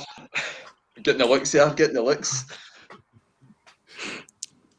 Another great match had the Celtic Warrior, Sheamus, go up against Riddle for the United States Championship. A lot of kind of good build-up to this match as well, with Sheamus having so many kind of good main events.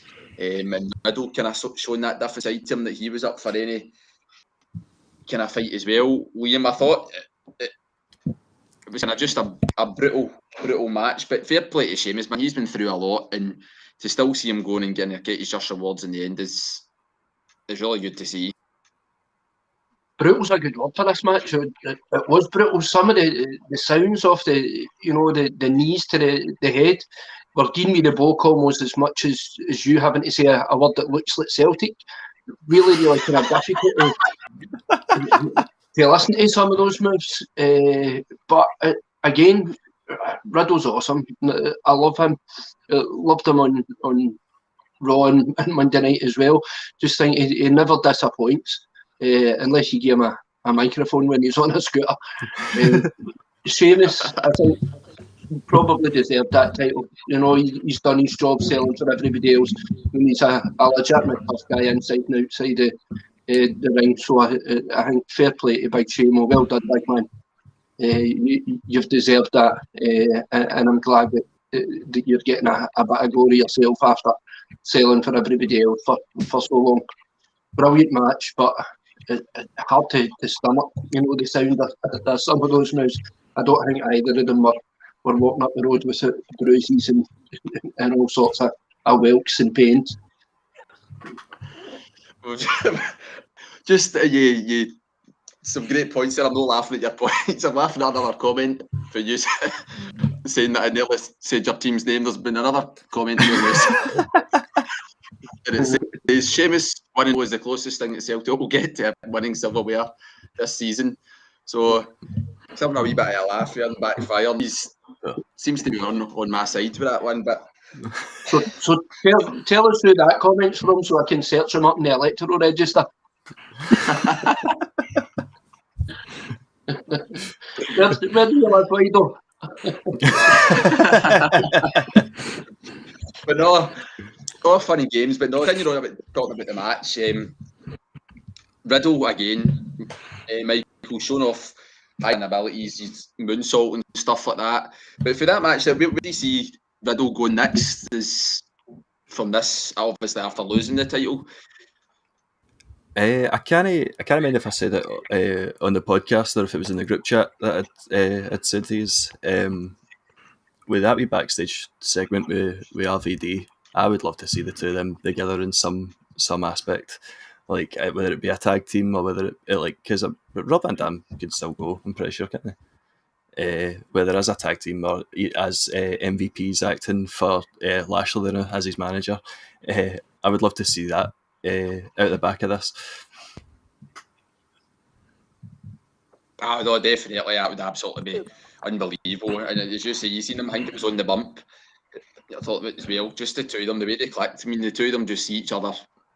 Same sort of character, same sort of personality. That would really be brilliant. But Sheamus' brogue kick, Lewis, man, that was probably one of the best brogue kicks I've seen.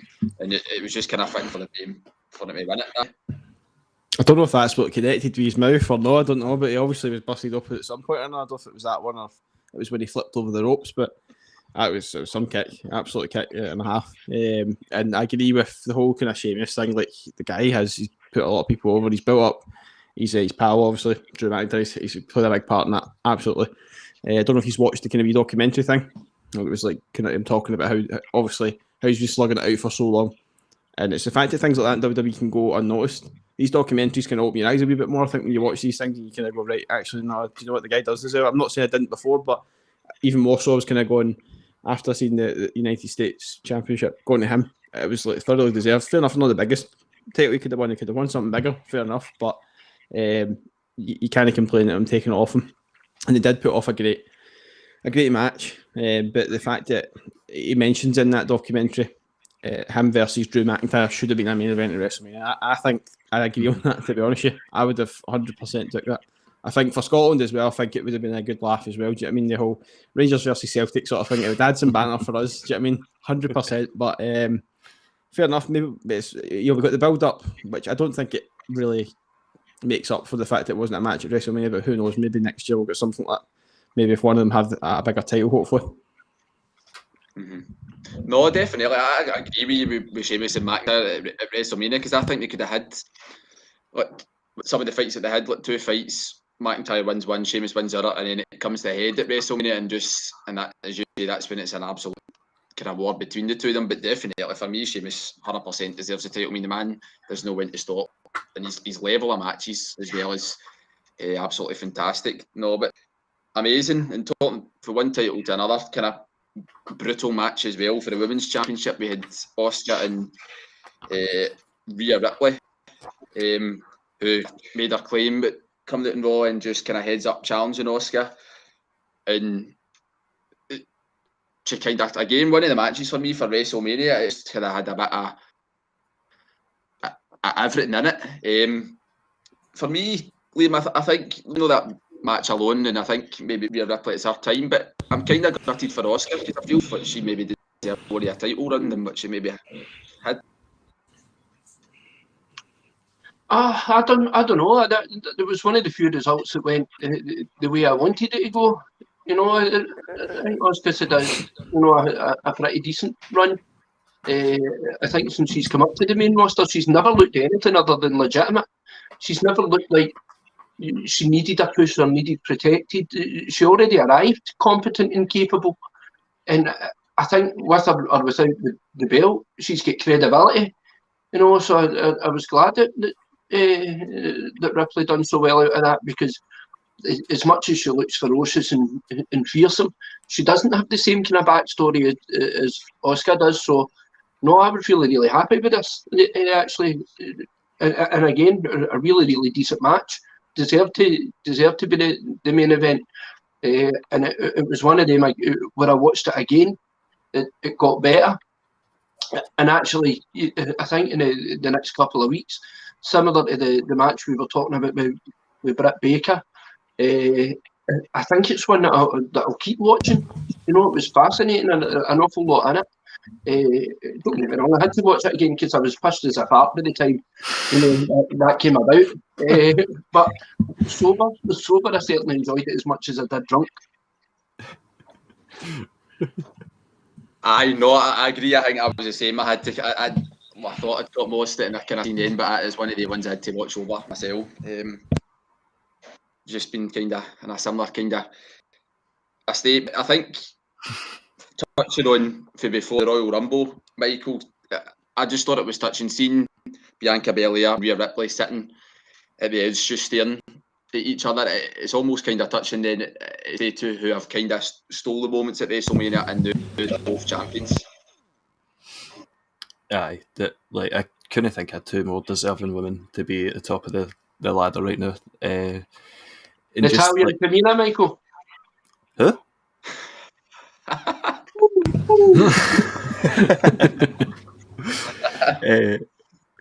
No, but just even seeing Rhea Ripley with the belt at the end of the night, I just couldn't help but just be excited for the women's division, because it's just a new face that a lot. Well, obviously for people who watch NXT and stuff like that, it's not a new face, but a new face on the main roster that to get involved in new feuds, and I think it really is exciting, and I cannot wait to see who our next challengers are going to be. Well, in fact, no, it's going to be Charlotte in it.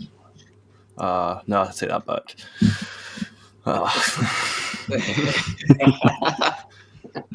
I mean, after the Charlotte feud, she'll be fucking smashing, but And I suppose what Michael says that obviously that's the kind of way it's going in. But Rhea Ripley has faced Charlotte before, so I suppose in that sense it kind of makes sense and stuff. During the match, I don't think yourself that the Riptide is one of the best finishers in the business, and I like the way Rhea Ripley really took the game at Oscars, because there's no many superstars you see do that to her. They're quite wary of her, but Rhea Ripley from the very beginning just get torn in about her. She kind of sold the kind of whole kind of brutality as her song is. You know, it kind of really, she really did. And honestly, I think Rhea Ripley's a really, really impressive wrestler. I love Asuka as well. She's brilliant. I love the Japanese style. I think it's excellent. But she sold that from the standpoint of, you know, how brutal she was supposed to become across Rhea Ripley, and also just her attitude as well. I know that she's supposed to be a kind of a heel, but I couldn't help but feel it was kind of vibes like a Stone Cold, where I wasn't kind of going pushed away from her. I was like, no, I actually quite like the fact that she's winning this, even though I like Asuka as well.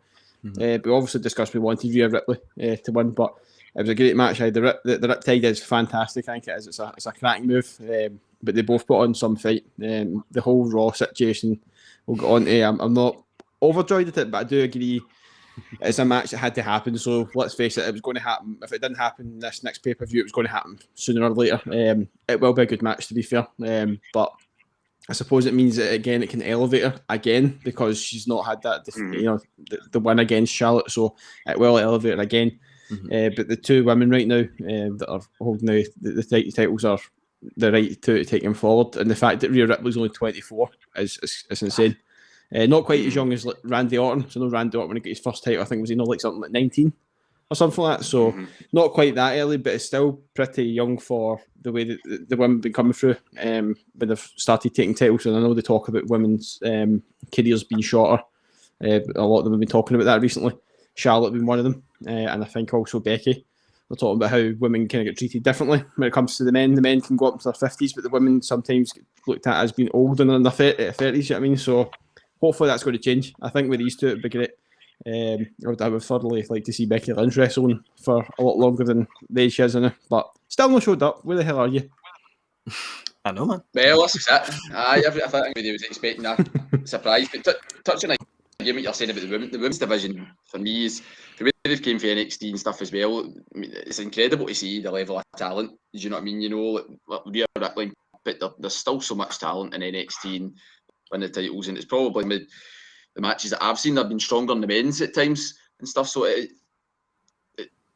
really, really is incredible to see, and I think it is the right two champions, and it's only push on further for there. But no, another fantastic match, and then that kind of was on to the main event of the evening, which we spoke a lot about the build up with Edge, Bryan, and Roman Reigns. It's touching on the kind of up to the match itself. It really, really sold me. The promos and all that were absolutely brilliant. At first, I would have just been happy with Edge and Roman Reigns going 1-1 together, but Bryan's play, and I thought he deserved his opportunity, and the kind of storyline was behind it. Don't you thought yourself, Liam, about the match? It's Edge really, really pushed Roman Reigns all the way, and one of them was very, very unlucky not to come out the winner. I love Daniel Bryan, but I was wanting Edge to win this. I'm firmly in the anyone but Roman camp. I just don't get it. You know, I know you were talking in a podcast before about, you know, him being this kind of monster heel now, and that really kind of, you know, the aura that's kind of created round about that. But I just thought I would have enjoyed the story better if Edge had taken the gold. Absolutely brilliant. You know, Roman's come back from leukemia and still a legitimate athlete, a big powerhouse, and certainly an awful lot better with Paul Heyman being side. But it would have been good if two people who'd been in a similar situation had been given the same opportunity. I would have really got behind Edge as the champion. And even if Bryan had won it, it's still a great story, you know, for his comeback as well. So again, I totally get why they want to, you know, keep him as this as this kind of main event superstar, but I find it really, really difficult to buy into it. Whereas I think maybe it's nostalgia, maybe because I'm an old guy and I've loved Edge for a long, long time. You know, that I'm more invested in him than I'm in Roman Reigns. But a great match, I did enjoy it. But again, the outcome was disappointing for me. I know, I totally agree. I think I wanted Edge to win as well, just for his. Obviously, they've all had their own kind of comebacks, but again, to have his moment in front of the fans and stuff. And obviously, having Brian had been nearly making him tap out. And touching on that, Michael, there's been another comment. He's saying that Jey Uso was the reason that Roman Reigns walked away with the championship and Edge didn't. Do you think that's a kind of fair reflection in the match? I would say so. Like you seen at the end, like Edge just they effectively had the match won. Two of them down on the map, the two concertos. But when I seen Jey Uso getting taken out at the start, I was just like, this is too early for him to be going backstage. He's definitely going to come back at some stage and cause a bit of shenanigans. I didn't expect it in the way that it did happen. I thought he might have come back, but he would have maybe get speared or running knee or something would have happened to him. But I think that is the catalyst for what caused the finish there, Roman Reigns retaining. Aye, I totally agree. I knew he would get involved, Uso, but I was just hoping that he would need. But as Liam was, you both says they're touching on the storyline. I think that has a big part of the storyline. If Roman Reigns says something, then that's what's going to happen. So I think that's what's portrayed in the whole kind of the aura, kind of behind that. But again, Lewis Edge was absolutely fantastic again for his age, and during that match, areas when he just kind of snapped and really took it to them again. It was just a joy to watch for me. Yeah, it was. I would going into the whole thing. I did want Edge to win it myself. I didn't. I like Daniel Bryan, but I didn't want him to win it. I definitely didn't. And the way he was in the match, I never ever felt at any point during the match that Daniel Bryan was going to win this. I never thought it. Just didn't have the feeling. I just thought I knew it was going to be one or the other, but I wanted it to be Edge, and it wasn't. I was surprised, even the way I reacted, just due to the way the match went. That I wasn't as bothered that Roman walked out as champion. I really wasn't. I was kind of shocked at myself, going, "Why am I not bothered? Why am I not fuming here? The Edge hasn't picked up this title." But it was a brutal match in general. I don't know if the whole bit in the match where I think it was when Edge had the part of the chair in Roman's mouth. I don't know if that was planned or not, but if it was compromised, then it was great. Great wee touch for the brutality. But just like the fact that Roman, you're going to powerbomb and Daniel Bryan, I was like, there you go, he's gone now. Not that I was worried anyway, as I say, because it was almost as if he was just a kind of a passenger in that match in a sense. I'm not saying he didn't get up too much. He did, but when it came to result wise, I just didn't feel at any point he was going to be a danger to winning that. But I think in a way, the way maybe creative have been looking at it, because I know Edge has come back and he said he wants to face so many people. We don't know how long Edge is going to be sitting around for. With obviously age and obviously the possibility of maybe re-injury or something. But I know Daniel Bryan was one of the ones he wanted to kind of fight. I don't know. I've got a kind of gut feeling whether there's going to be any continuation, because we know there's some that are continuing on to Backlash. Normally it is the case, but I've got a feeling there might be a feud down the line for him and Daniel Bryan and Edge down the line, especially since he basically cost him for the match. You know what I mean? So I don't know how they're going to play it, if it's going to be that's them swiftly moving the two on now, and then there's going to be a new challenger for Roman. We obviously have still got Friday to come, so we don't know what will be in store for us then. But I would like to see that, to be fair, especially now that they've built up a bit more heat as a rivalry. So I would like to see that, but I'm genuinely I'm kind of surprised that I wasn't annoyed that Roman's walked out champion. But it's built him up 100%, built him up as this kind of strong, powerful champion. I understand Jay getting involved, but at the end of the day, got a double super kick and that was him out of the match. You know what I mean? So he wasn't there for the finale, really, was he? So Roman did do the kind of the finishing touches, even if that was the two, Daniel Bryan and Edge, battering the hell out of each other to leave him just to come in and basically steal the win. Did you say? Sorry, man. I don't know if you saw after night one, Edge's wee documentary. Was it the WWE Chronicle or something like that? Edge's wee documentary about just like coming back for his injury and getting ready to compete at WrestleMania and stuff like that, and like it was it said it's 10 years to the day that he said that he had to retire, that he was in this match, and just seeing that and the story behind that, and to think if he had said that like in the year 2016, say that in a few years these three guys are going to be in the main event at WrestleMania, and like 80% of people are going to actually like Roman Reigns, you'd be like, what the fuck are you talking about? Like, it's honestly, the story of these three guys it's inspirational, it's incredible, and for the people that complain that Edge is in these situations at the age he's at, shut up, man. Like, no one is ever going to be able to do what Edge has done. Like, come back for, is it 10? I said 10 years. 10 years, like, of that injury, and you think that's it done, and it was heartbreaking when it happened. To see him come back and have that caliber of match, like, he's not missed a step, man. Like, he's as good now as he was back then, if not even better, because he's got his acting chops in. I agree with you. I think he looks better.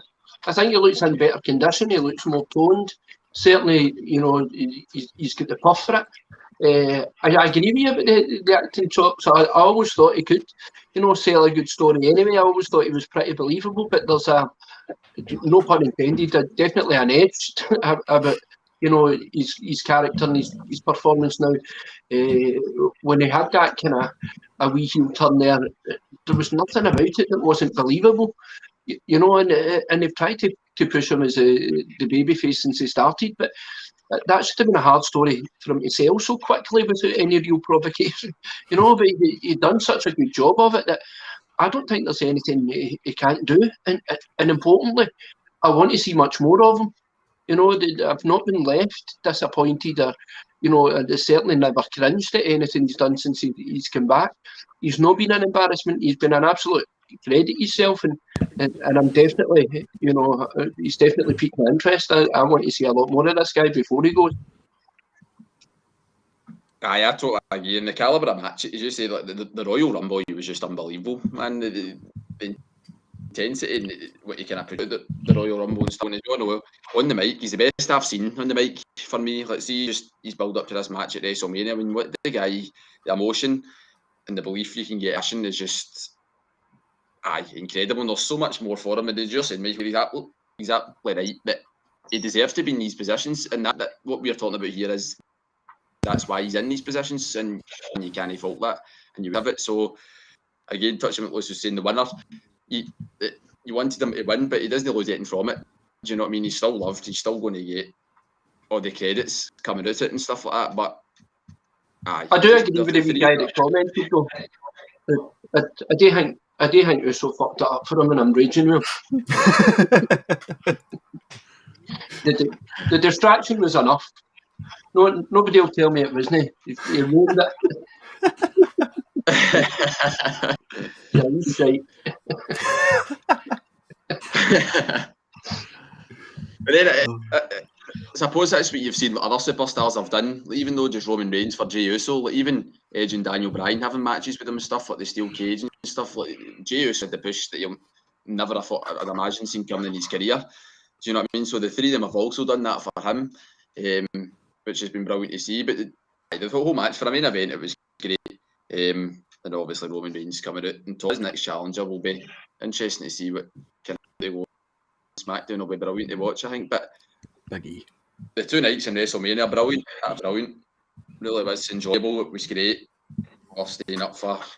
Actually gutted it's over. No, any day once I could just redo that again now. But aye. What do you make of the comments that JR was talking about? Don't know if you've seen it. I know he's at AEW now, but he was kind of hitting it with the fact that, you know, like, what was it? What was the words he used? It was something to do with, like, you know, the way, how long it was. He was kind of like moaning about it in a sense, and I was kind of going, I was a bit like, that's a bit weird coming from. I don't know about you guys, but I'm enjoying the 2-night things. I would welcome that after pandemic 2-night WrestleMania, because you're getting a lot more in. You're getting proper matches. You're not getting matches that are 3 minutes long. You're getting good matches, and you're getting them lengthy matches, and they're actually telling a story, opposed to just going, this match is on next, and it could be the match you're looking forward most to, and it's been and done and dusted in 3 minutes. So I don't really know where JR's coming from when it comes to that, but I don't really agree with it. I personally quite enjoy the 2 nights. I don't know what you think. It's especially good for the performers. The performers get a really big payday at WrestleMania, and those who make the card, get a good buck out of it, and those who don't, are left without. And it's a really short career, wrestling. Everybody's on mega contracts. Some of these guys are on, St Mirren player wages. Do you know what I mean? They're not all mega minted. So over the 2 nights, you feel that the more people that are involved, the better it is for them. Definitely not good for my liver and kidneys, but good for the athlete. I think we touched on it when we were talking about NXT. I think the 2 nights is definitely for big events like your WrestleManias, maybe even SummerSlam, because that's one of the big 4. Maybe, I don't know, going forward, but definitely WrestleMania. I think because as you're touching on, Lewis, you look at the tag team turmoil match. And if that was one of the big long WrestleManias that Liam, we've been to fucking sitting in the stadium for 8 hours of wrestling, you're absolutely shattered. And just think how little time that match would have got. But then we're talking about it here, coming out of it, I didn't really care too much about the Riot Squad, but now I'll actually quite look forward to their matches because they were given that time to go. And I think going the 2 nights is definitely 100% the way forward. Whether they do it or not, that's a different matter. Aye. But I think it definitely should. I hope we do, because it's giving more people opportunity, isn't it? It really is. It's giving these people, like you say, even them, because they might have been punted at the kickoff show, and they might have just been a quick one. Don't know about you, I wasn't overly thrilled with the 2 kickoff shows. Even after the first one, Greg, when you didn't tell us, mate. But there was no matches. Do you know what I mean? Fair enough. I know that. I know there was a lot crammed into it, but you guys have been to the rest of it, so you know. But try to cram all the matches in one night, it wouldn't happen. If it does, it's going to be very, very short matches, so I don't think it would be worth it. But I hopefully it goes. What about yourself, Greg? Were you quite enjoying it, even though you got to see the kickoff show and we didn't? I didn't tell you about the kickoff show. That's just so I can give myself a head start to get some idea of what I'm talking about.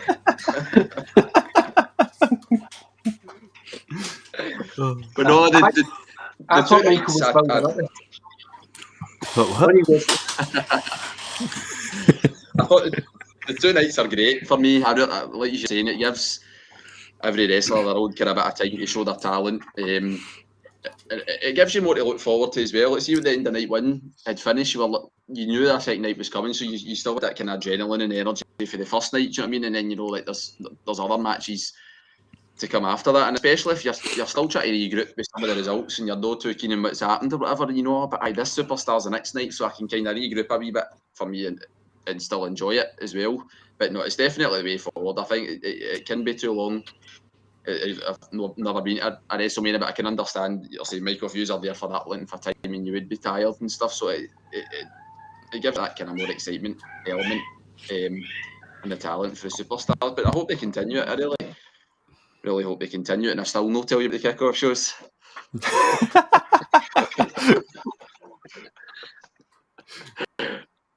Oh god! You can all kickoff shows, yeah. It must be nice to see one.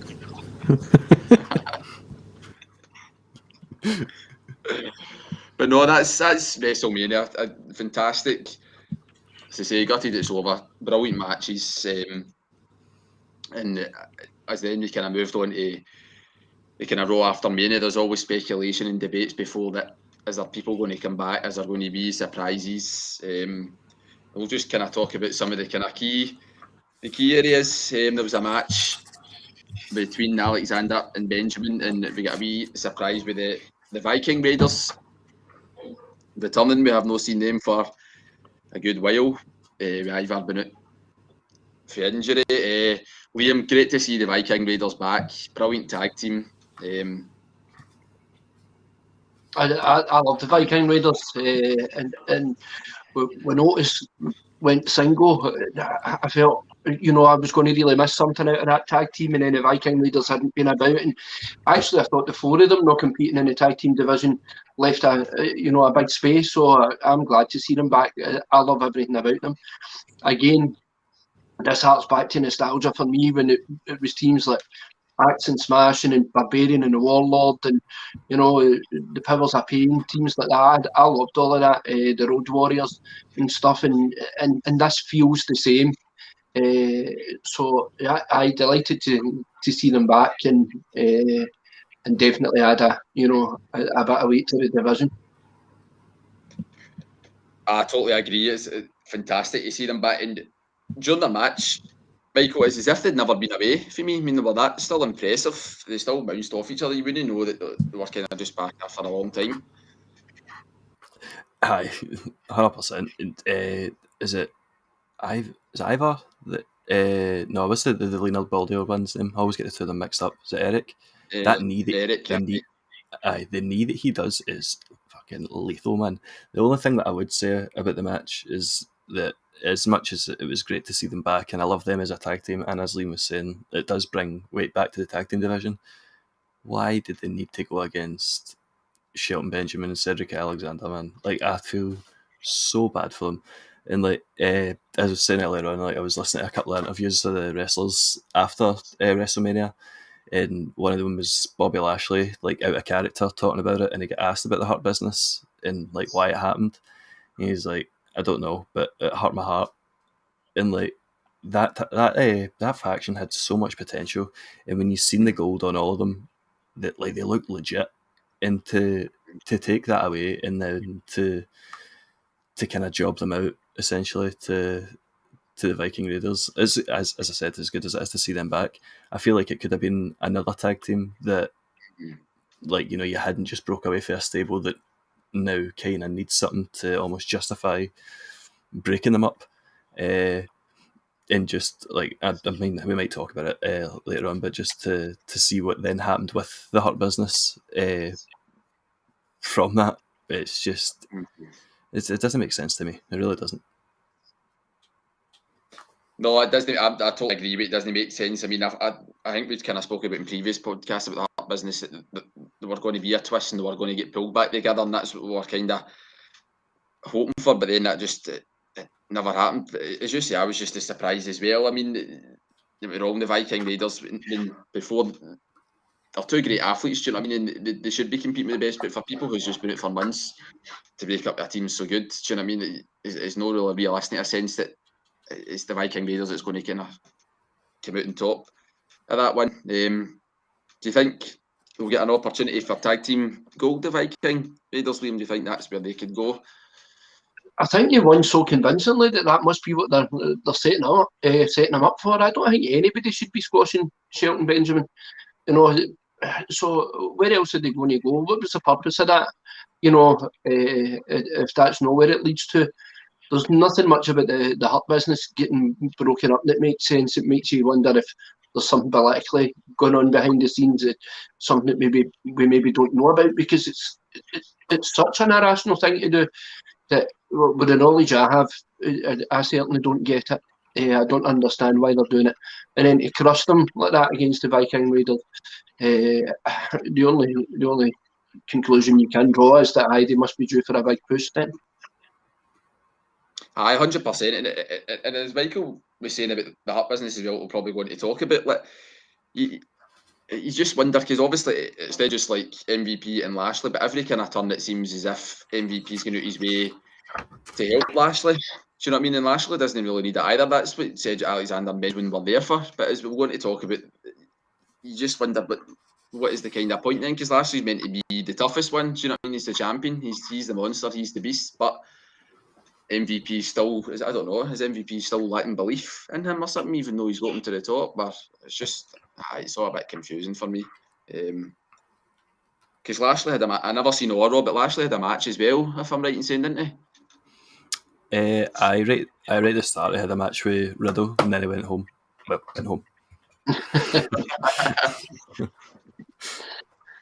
It was a decent match as well. I actually quite enjoyed it. Again, I know Riddle had the loss. He wouldn't have expected anything different. I actually thought he came off really well. I was expecting Lashley to have it over in a minute and for Riddle to look really bad, but there was an awful lot more to it. And again, that kind of MMA strong style stuff, I really like that. He got a few good strikes in, he got a few high flying moves in, and Lashley won like you would have expected him to. But it was a decent match actually following Mania. I don't think Riddle looked out of place.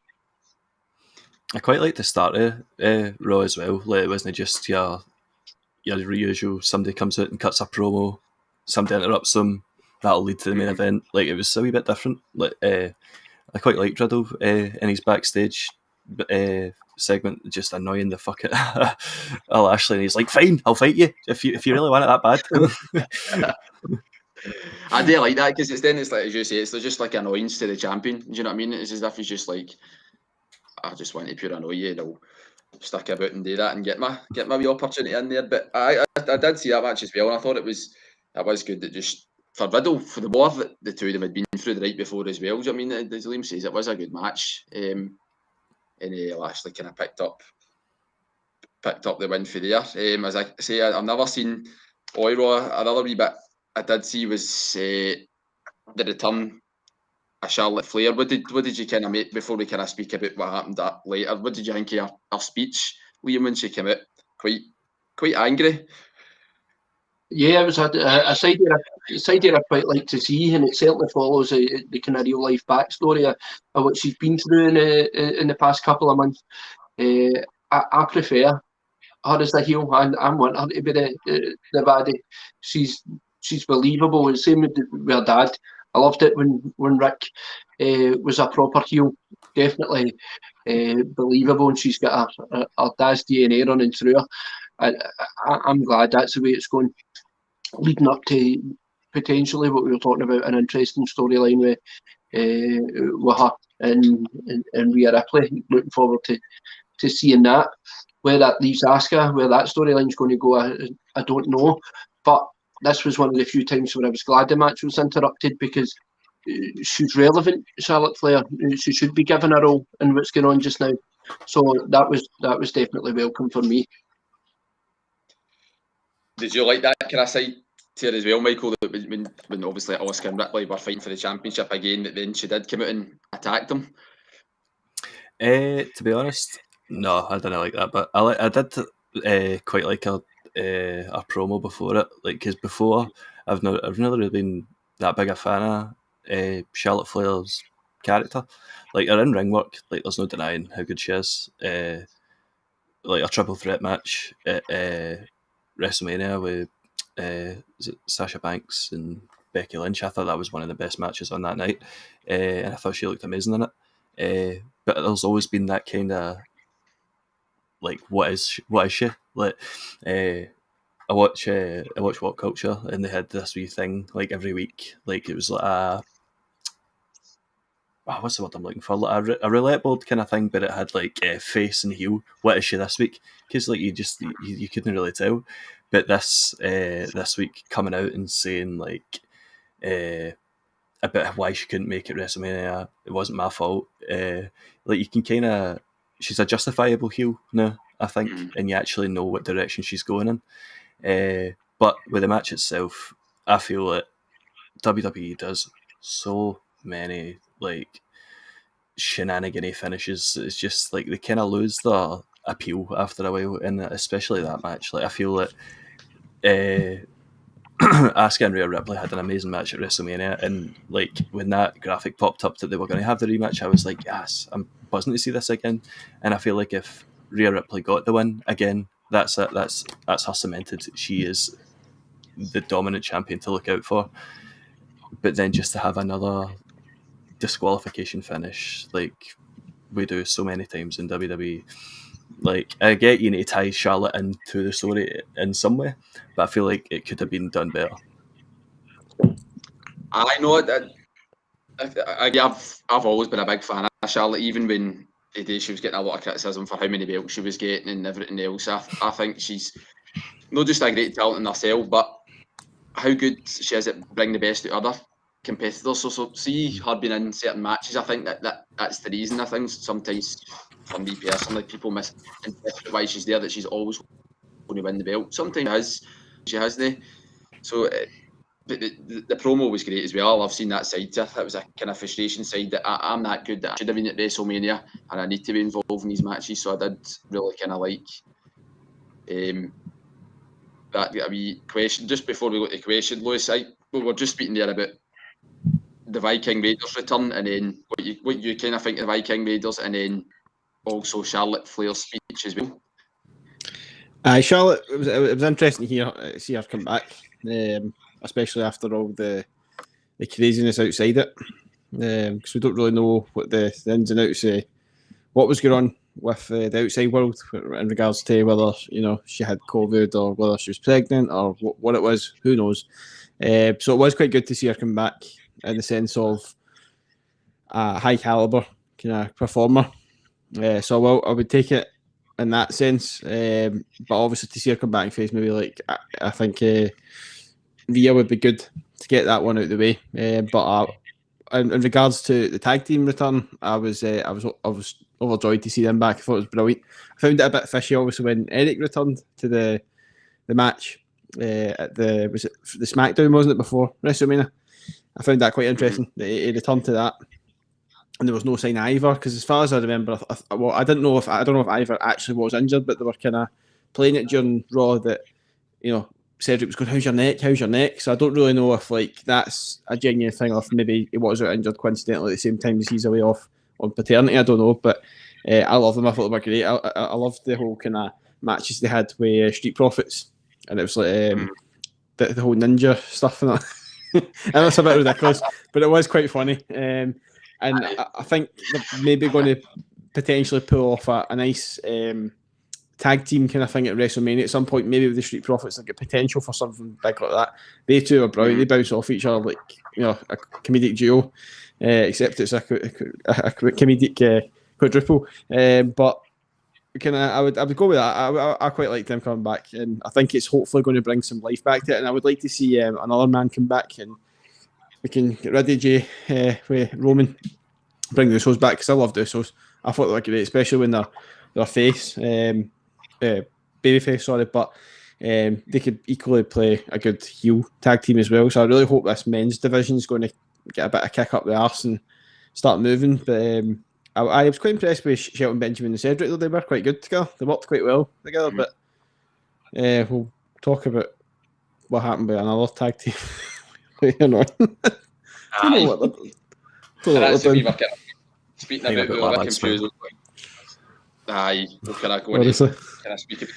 I definitely agree with the Viking Raiders. I think it's kind of needed to have a tag team like that in as well, because as you said, they had that kind of a Street Profits, and it opens up so many options now as well, that the tag team division can only get stronger. But no, they were great. For me, they looked as if they'd never been away, man. Some of the moves were pulling each other up. Ivor doing cartwheels. Honestly, just brilliant to watch. Absolutely brilliant to watch.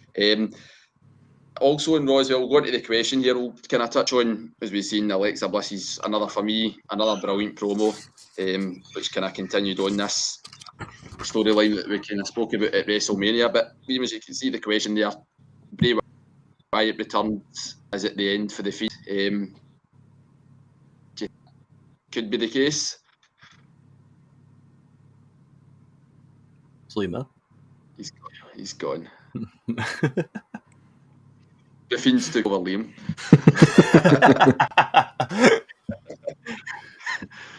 What do you think then, Michael? Do you think that's... I've never seen the actual the Bray Wyatt part yet. I've seen the promo for Alexa Bliss, but do you think it's just going to... Oh, sorry. Oh no, sorry, what was your question? I thought you were done.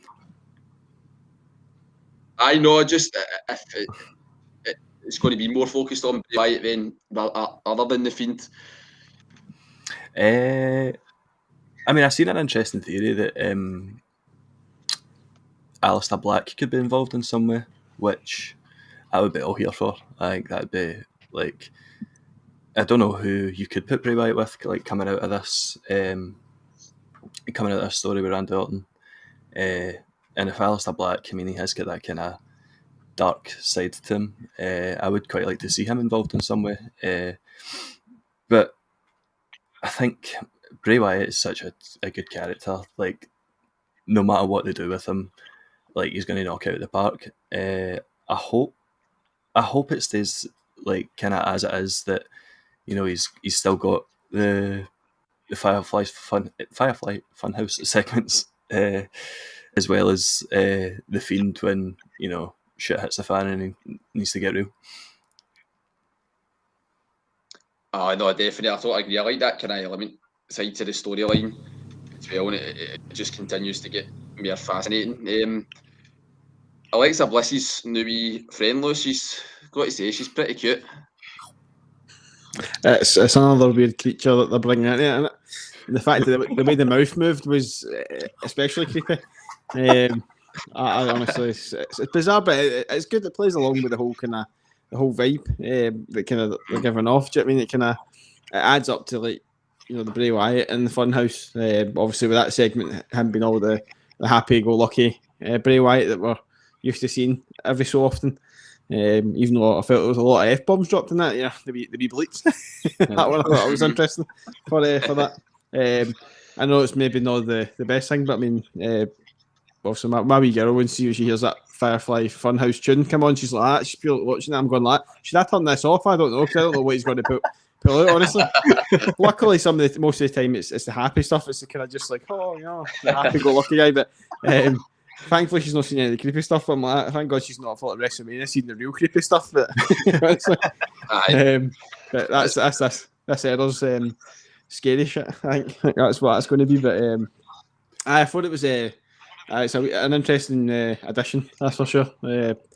God knows, is this thing going to end up getting bigger or something? She's going to bring it down to the ring or something? I don't know, man, honestly.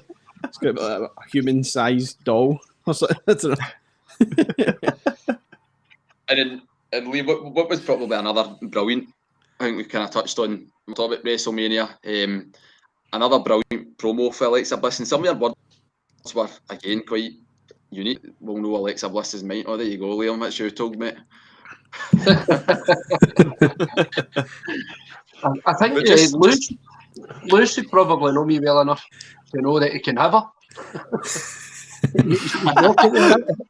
That's fine. You should keep your paws off Natalia, Lewis, and you're all right, son. But just some of the words, Steve, saying about darkness, that she's realised maybe now that she never really needed the Fiend as such, like that she's already maybe kind of in this darkness, it's kind of brought her to realise that was the case. So it's maybe looks as if it's just could be a betrayal altogether. And again, I don't really know. I don't really know where that kind of a feud leaves Bray Wyatt again.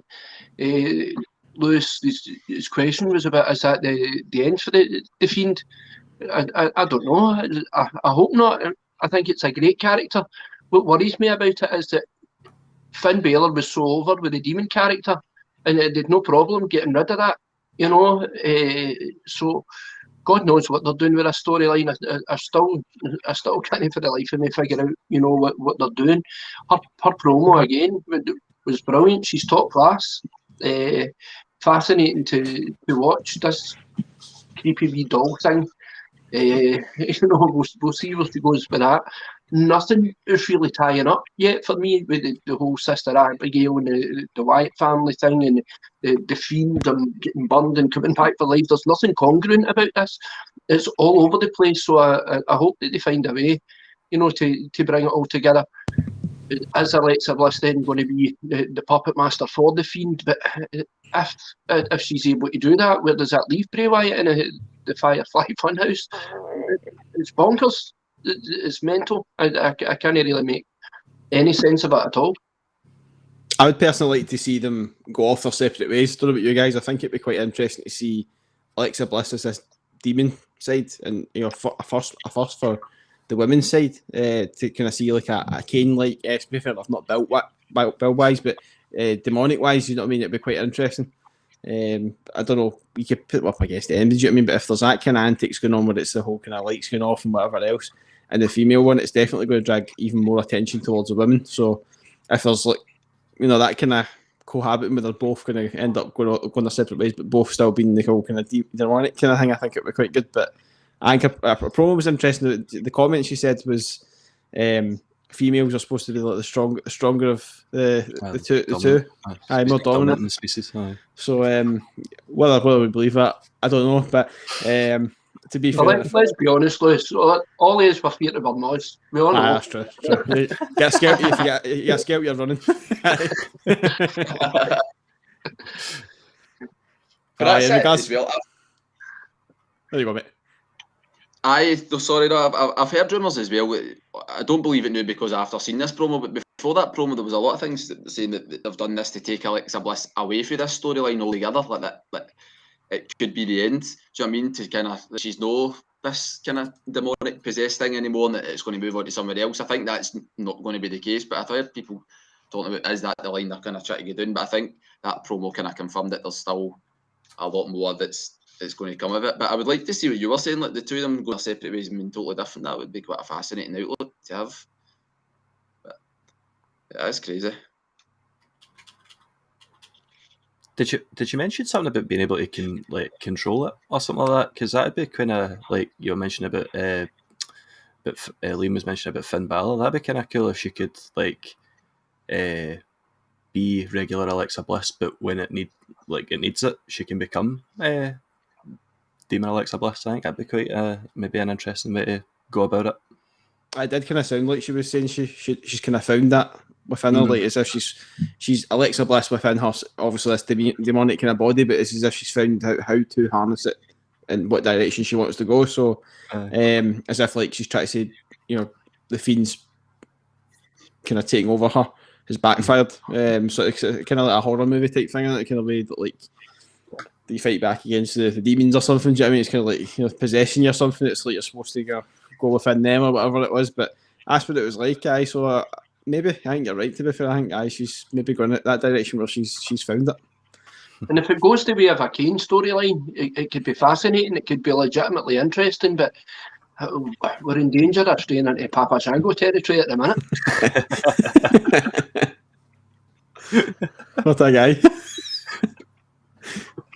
That's the thing. It's leaving us with so many questions and answering this, but it's been interesting, isn't it, really? So it'll definitely be good. After this, I never seen a lot of Raw. I kind of seen what Drew McIntyre was talking about. Obviously, I knew he had the match with Braun Strowman and Randy Orton, but I don't know if he wanted to, if it was anything in between it kind of happened. But I knew they had obviously a triple threat match. But there was a wee bit on Miz TV that might be a wee bit like his. There was a backstage bit before Miz TV, and they passed Maurice. And John Morrison was like, "What's Maurice doing here?" Like, "Oh, she's the special guest on Miz TV." And John Morrison was just like, "Oh, all right." Like just almost that kind of wee planting the seed of dissension between the two of them, which I'd be all here for. Like seeing John Morrison in more singles matches. I think he's it'd be a waste of talent not to capitalise on that. And his singles match was pretty decent as well. I think one of the reasons that I'm forgetting how much Sasha Banks annoyed me was because I saw Maurice on Raw. She's really, really aggravating. I know she's meant to be like that. I know that's her character, but I feel for the Miz. The Miz has done brilliant, and his character's supposed to be this egomaniac, but we're watching what he's doing for other people, for Bad Bunny, you know, or for anybody that in the lead up to WrestleMania that he's either dropped the title to or sold for. This guy's doing an awful lot for other people, and I don't know. I think I would quite like to see him involved in something that didn't leave him looking stupid. And I don't really know what Maurice adds, you know, other than the mute button for me. Oh no, I'm not saying she added it, but it was just she was just a guest to be like a distraction in the match later on. But it was more he didn't let John Morrison know, and then there was something else like in the actual Miz TV that I can't remember what it was, but they hadn't like okayed it with John Morrison, or they hadn't like mentioned it to him. So he was like, "Oh, but we didn't say to me," or like, so it was just we. I don't particularly like Maurice either. It was just like just mentioning her because that's what she was there for. No, I'm all for that as well. If that kind of the case with Miz and Morrison and stuff, it would be interesting, as you say. The two of them, for me, are good as a tag team and stuff. But for what they could maybe achieve in singles competition, obviously, you know, Miz has won belts and stuff, and both of them won belts, so they've still got the talent there. Do you know what I mean? To kind of push that kind of extra level. So I hope something like that does happen for them. If that's the route they're kind of taking. But then I wouldn't be disappointed if they stayed together, because for me the two of them work really well. So for me, it could be either way. They had the wee joke in the ring as well about I think it was when they were plugging the show, of course. The Miz and Mrs. I don't watch it. I'm really not interested in it. But it was the way John Morrison was going, aye, we could call it That was She's going, what? Right. It's like, you should really not find that funny. But it's funny. I'm with you there, Lewis. I'd rather watch 4 hours of Vicky Guerrero outtakes than watch my Miz and Mrs. Aye. That's poor. It really is. But that's WWE for you, innit? Plugs everywhere. That's good and bad. But for them, what I'd seen is the McIntyre, Strowman and Orton, and I never actually seen the match, obviously, kind of thing, who won. But what I found interesting was seeing who'd won. But I think it was last year at Backlash, it was McIntyre and Lashley that faced each other, and that's going to be the case a year on. I did see that. So that's, for WWE, you could say, long-term storytelling at its finest. Actually, I thought this match was as good as anything that was on the WrestleMania cards. I really enjoyed that. You know, it was fantastic. It could have headlined any pay-per-view. Obviously, glad that Big Drew regained some credibility from the night before, but nobody looked bad in this. You know, this was a good match, solid against 3 big powerful guys, machines. But and again, you were watching it thinking any one of these 3 guys could win this. So there was a real kind of danger element if you're a Drew fan to thinking, oh fuck, not after a WrestleMania loss. But no, I'm glad that he's got a rematch. I honestly didn't think that they would have given him that after the loss. But again, I don't want to put all my eggs in one basket. Eternal optimist and hope that Drew's going to retain it at Backlash. Even if he does now, I don't know if I'd be left with a bad taste in my mouth, because I wanted him to regain it at Mania with all the fans there. So I'm nonplussed now. Whatever they do, I'm fine with.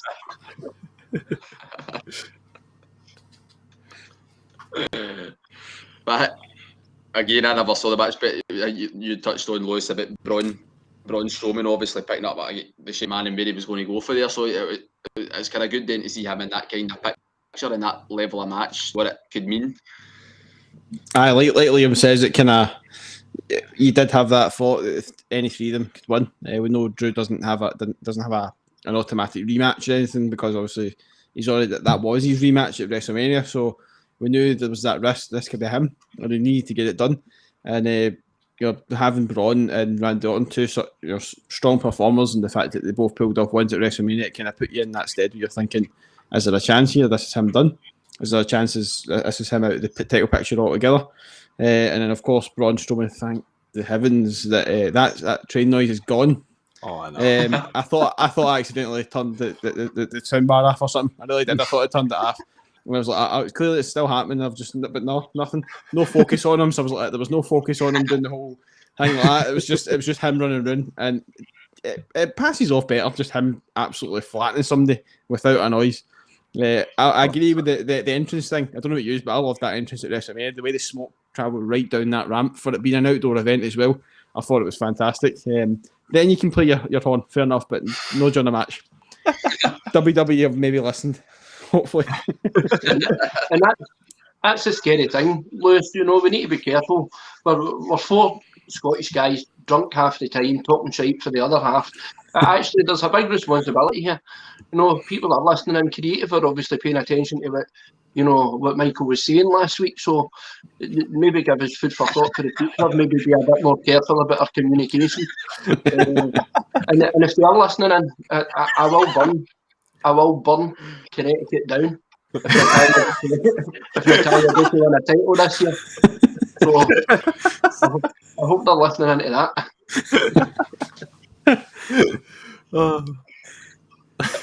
Creative are just like, this guy's coming. Barricade the doors. The impact of what I seen at the end when McIntyre won is you seen MVP appear and then Retribution just attack McIntyre. So then that just baffles you even more, doesn't you? What is going on there?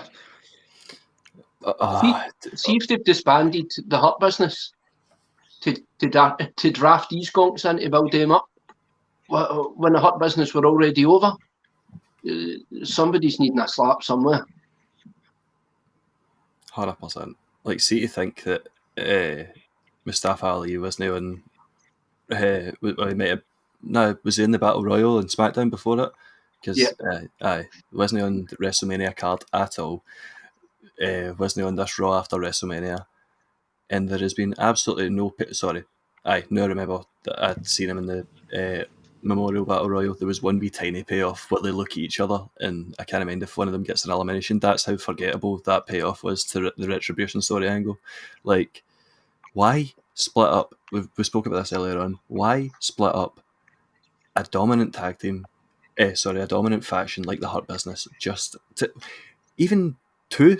Not one's a dominant faction, one's a shite faction, but even two fucking don't split up two factions just to merge rubbish aspects of them into each other. It does not make any. I mean, maybe going into next week they'll explain why, but I honestly cannot see any way that you can justify getting rid of two amazing talents in Cedric Alexander and Shelton Benjamin, jobbing them out in the middle of the show. Not having them involved in WrestleMania, even though they were big parts of the main event scene leading up into it. Just confusing all around. It really is. I think the guy T-Bar. I don't really know who the other one is. Is it Slapjack? Is that Slapjack or something like that? But T-Bar, Pancake or something like that. He's the guy that also plays him. It was in NXT. I don't know if you've seen him, but Dominic Dijakovic.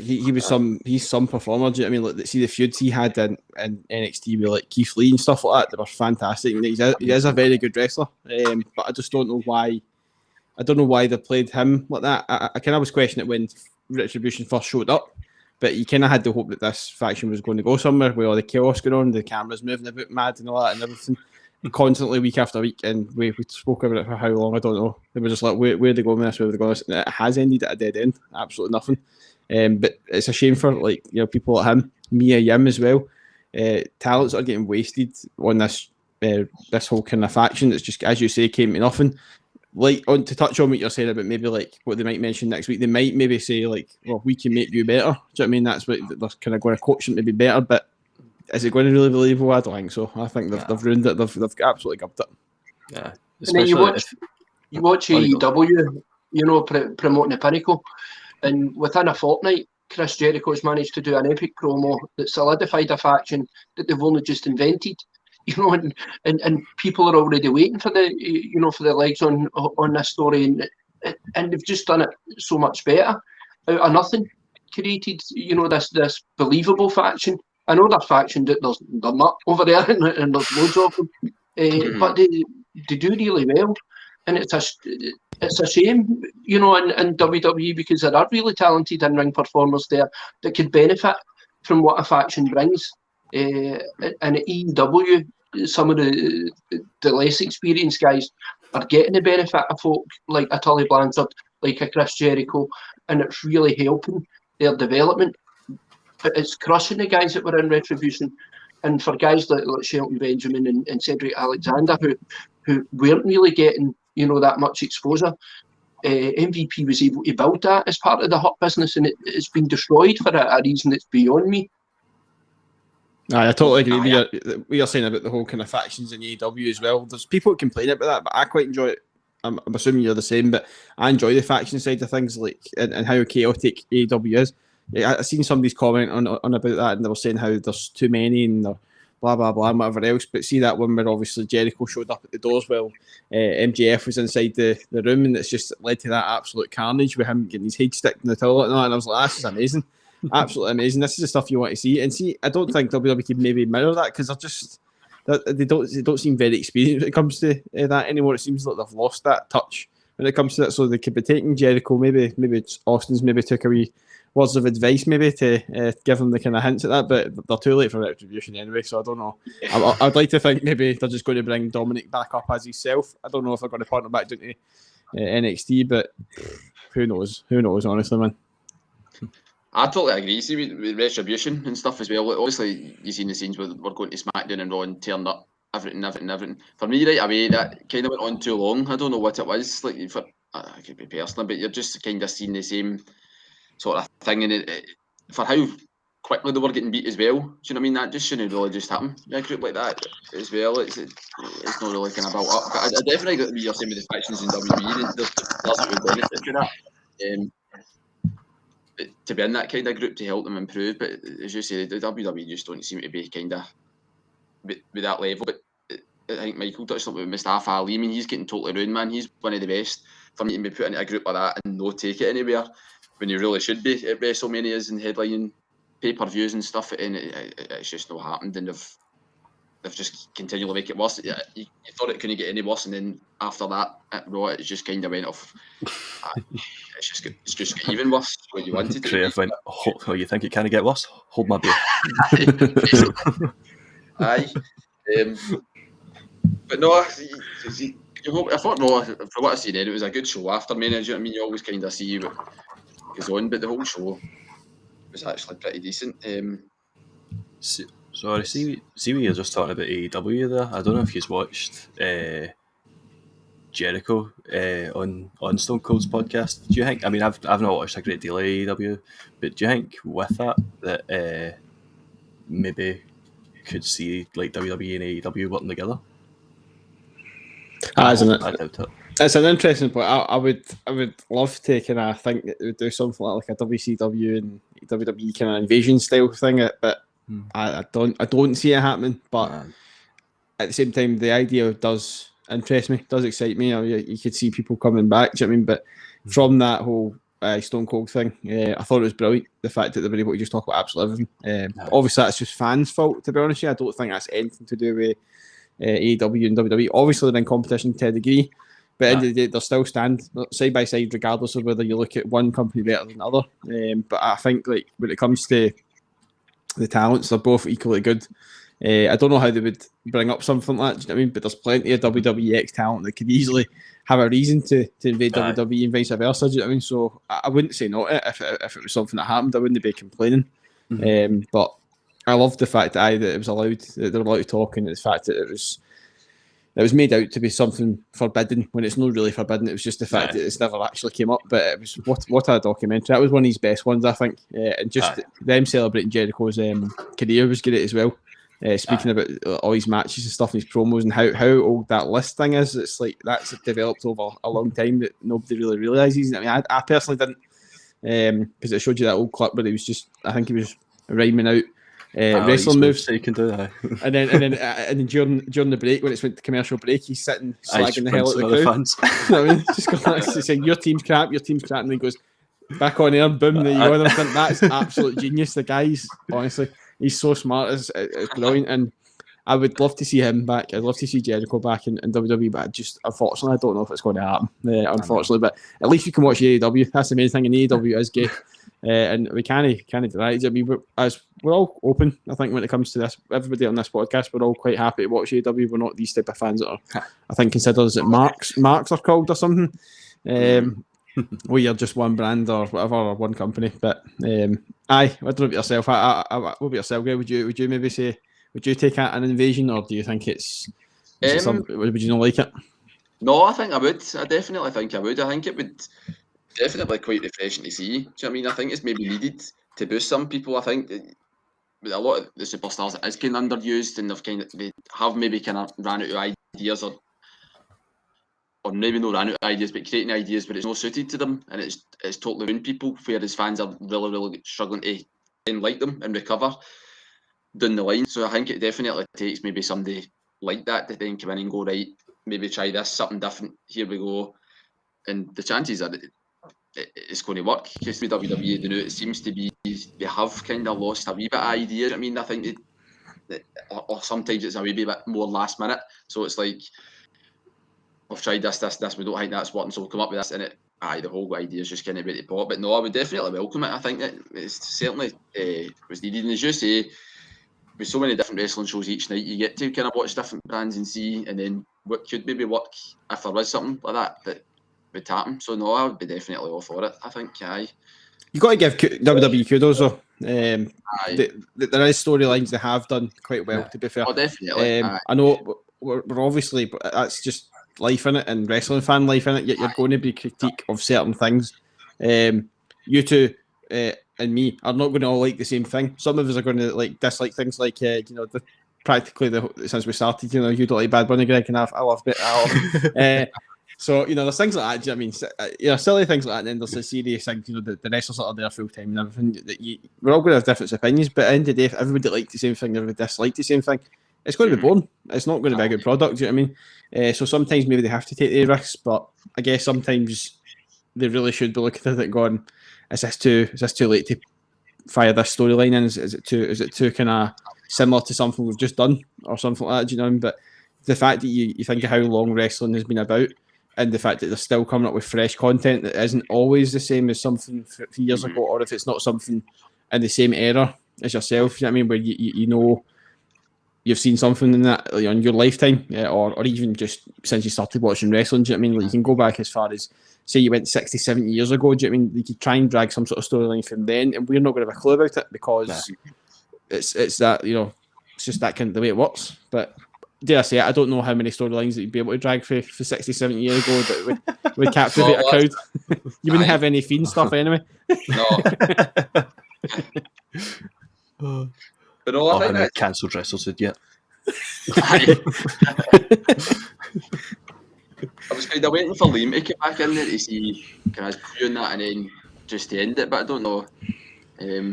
But what do you think about, this is something I was thinking about the Shelton Benjamin Cedric Alexander, sorry. When the fucking The Rock there. What the Rock is cooking. I don't think it's likely, right? But do you think that, just to get back at Bobby Lashley, because I don't personally think Drew needs anybody at this Backlash pay-per-view, but do you think maybe, if for whatever reason T-Bar and that get involved again, do you think maybe Benjamin and Alexander will not come in to back Drew, just to stand beside him to get back at them for the fact that they've just been punted out the Hurt Business? I'd quite like to. That'd actually be quite decent. Or if they were, if they were going walking down the shite Tribution, were walking down the ramp, and Alexander and Benjamin just came up halfway and just stopped them, and then a wee brawl there. Don't get involved in the match, but don't what they did to Drew. Don't do that to Bobby Lashley, because then that just makes Drew look weak. But if they did that, just even up the scores, not getting an advantage, I think that'd be actually quite clever. And maybe even then, if you think if you did have that going up until Backlash, and you think that Benjamin and Alexander are on McIntyre's side, and we'll make sure that they don't get involved, and then they could even turn on McIntyre, and then you've got the Hurt Business back. That could potentially be a thing, maybe, hopefully. Because we did think something like that was going to happen at Mania, didn't we? We thought maybe they were just going to show back up, and it was a whole big swerve that were all of a sudden we're going to go, oh no, we're not actually turned. It was all just a wee prank on you in a sense. But obviously to have matches and have Bobby Lashley batter the hell out of you, I think it's very unlikely that would then come about. Do you know what I mean? But I don't know. Nonetheless, it was good. But I think obviously we're even just casting our minds back to that Priest match. I don't know about what you thought about that move he did over the corner.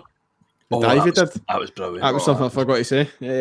I just like I don't know, it was dodgy. It was dodgy as hell, but what a move it was. It's like I've never seen somebody jump over that side from not actually climbing up on the ropes onto the turnbuckle or anything. It was just the fact that he just leaped over. And scary. he was very much quiet in the WrestleMania match, but like obviously he's got his time to shine there, which was good, I thought.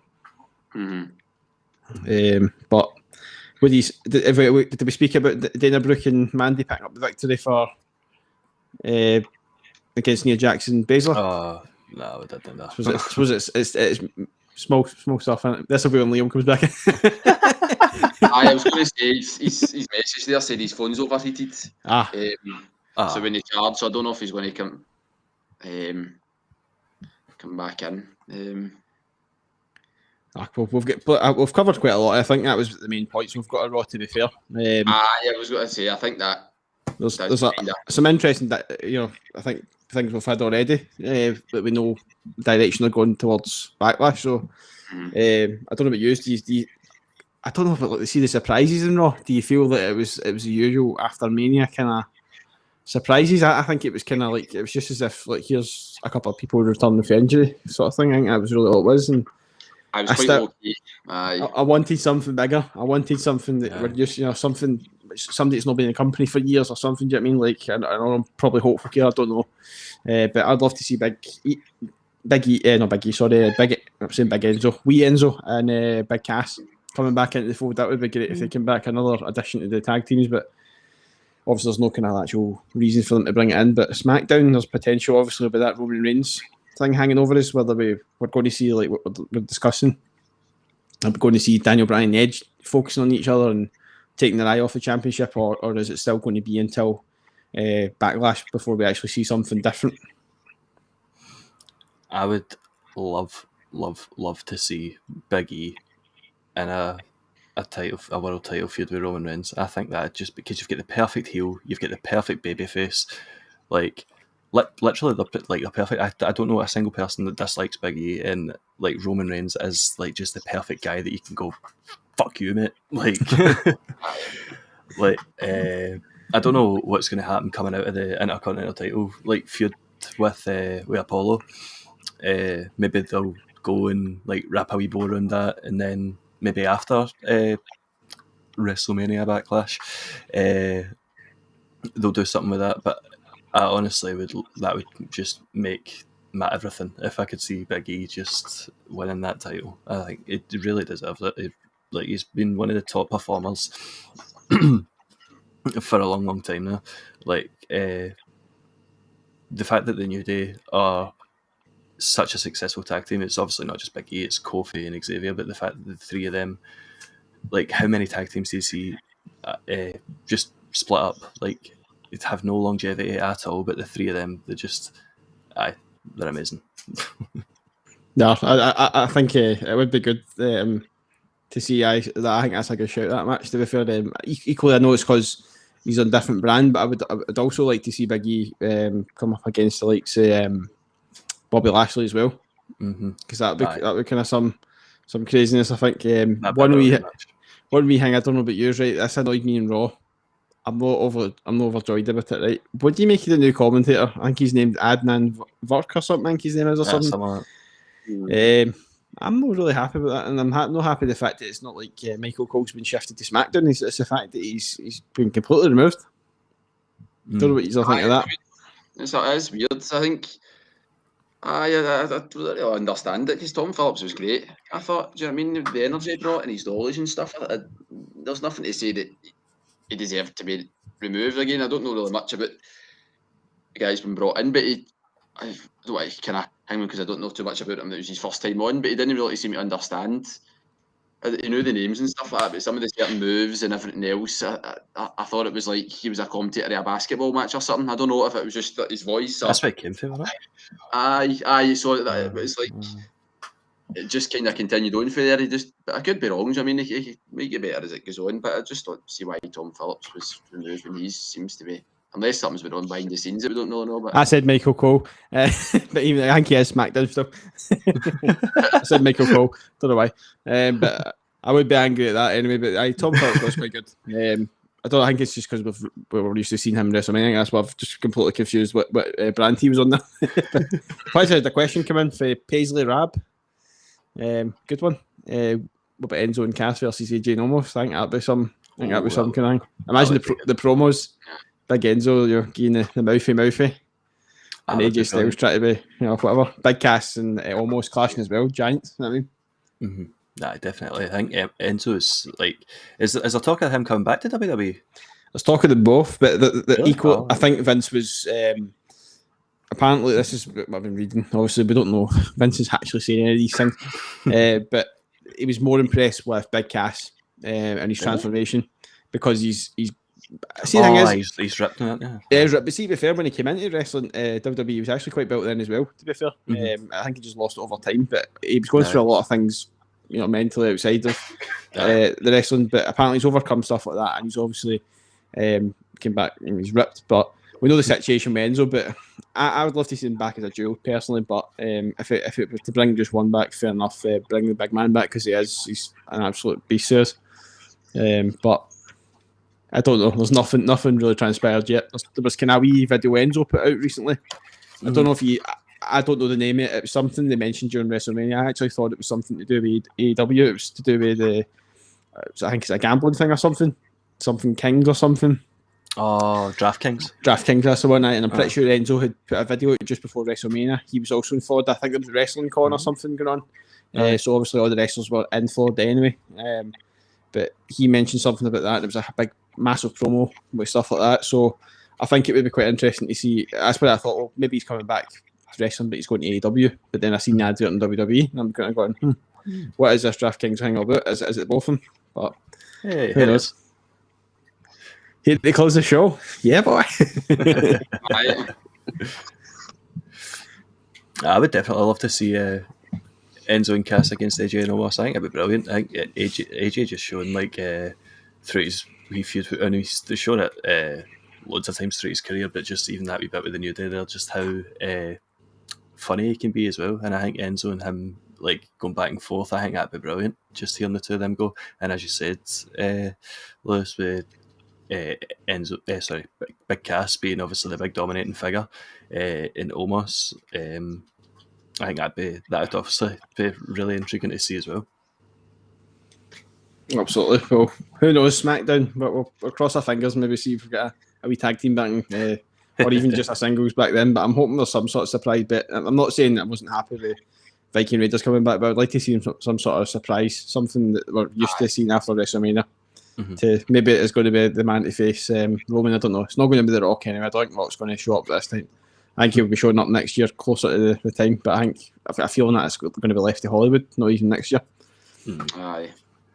No, probably wait for fans to come back, I know. Aye. Oh, you've got Stone Cold's. He's hosting, but I don't think he's going to wrestle. But I think that was pretty good. He's going to stun or somebody, obviously. So can he know? Oh, in Dallas. On. Oh, he's back next year. Aye, it'd be good. And I think I've heard them talk about it before. But it'd be really good to see Kevin Owens and Stone Cold against each other if he was to come back. I think that'd be a good match. Stunner versus Stunner. Don't think he could take a pop-up powerbomb right enough at Stone Cold? No, don't do that. That'd be him gone. Talking him through the spot he did with Sammy on the edge of the ring. Right, I was thinking about doing that. What? What? What? But no, I think another great chat. It concludes everything, I think, with our podcast. Another fantastic 2 nights of WrestleMania. Raw. We've got another great week of wrestling with NXT. First night of Tuesday. Means we can watch AEW on a Wednesday. So plenty more to talk about. Sleepless for us in the UK, aye, hardcore. But no, thanks again everybody for their questions. Thanks to everybody who's listened in. We'll post this on social media. Everybody's been enjoying our content on Facebook, Instagram, Twitter and stuff like that. We're just 4 Scottish guys talking about wrestling, all things that we love. But no, folks, until the next one, cheers again. Cheers.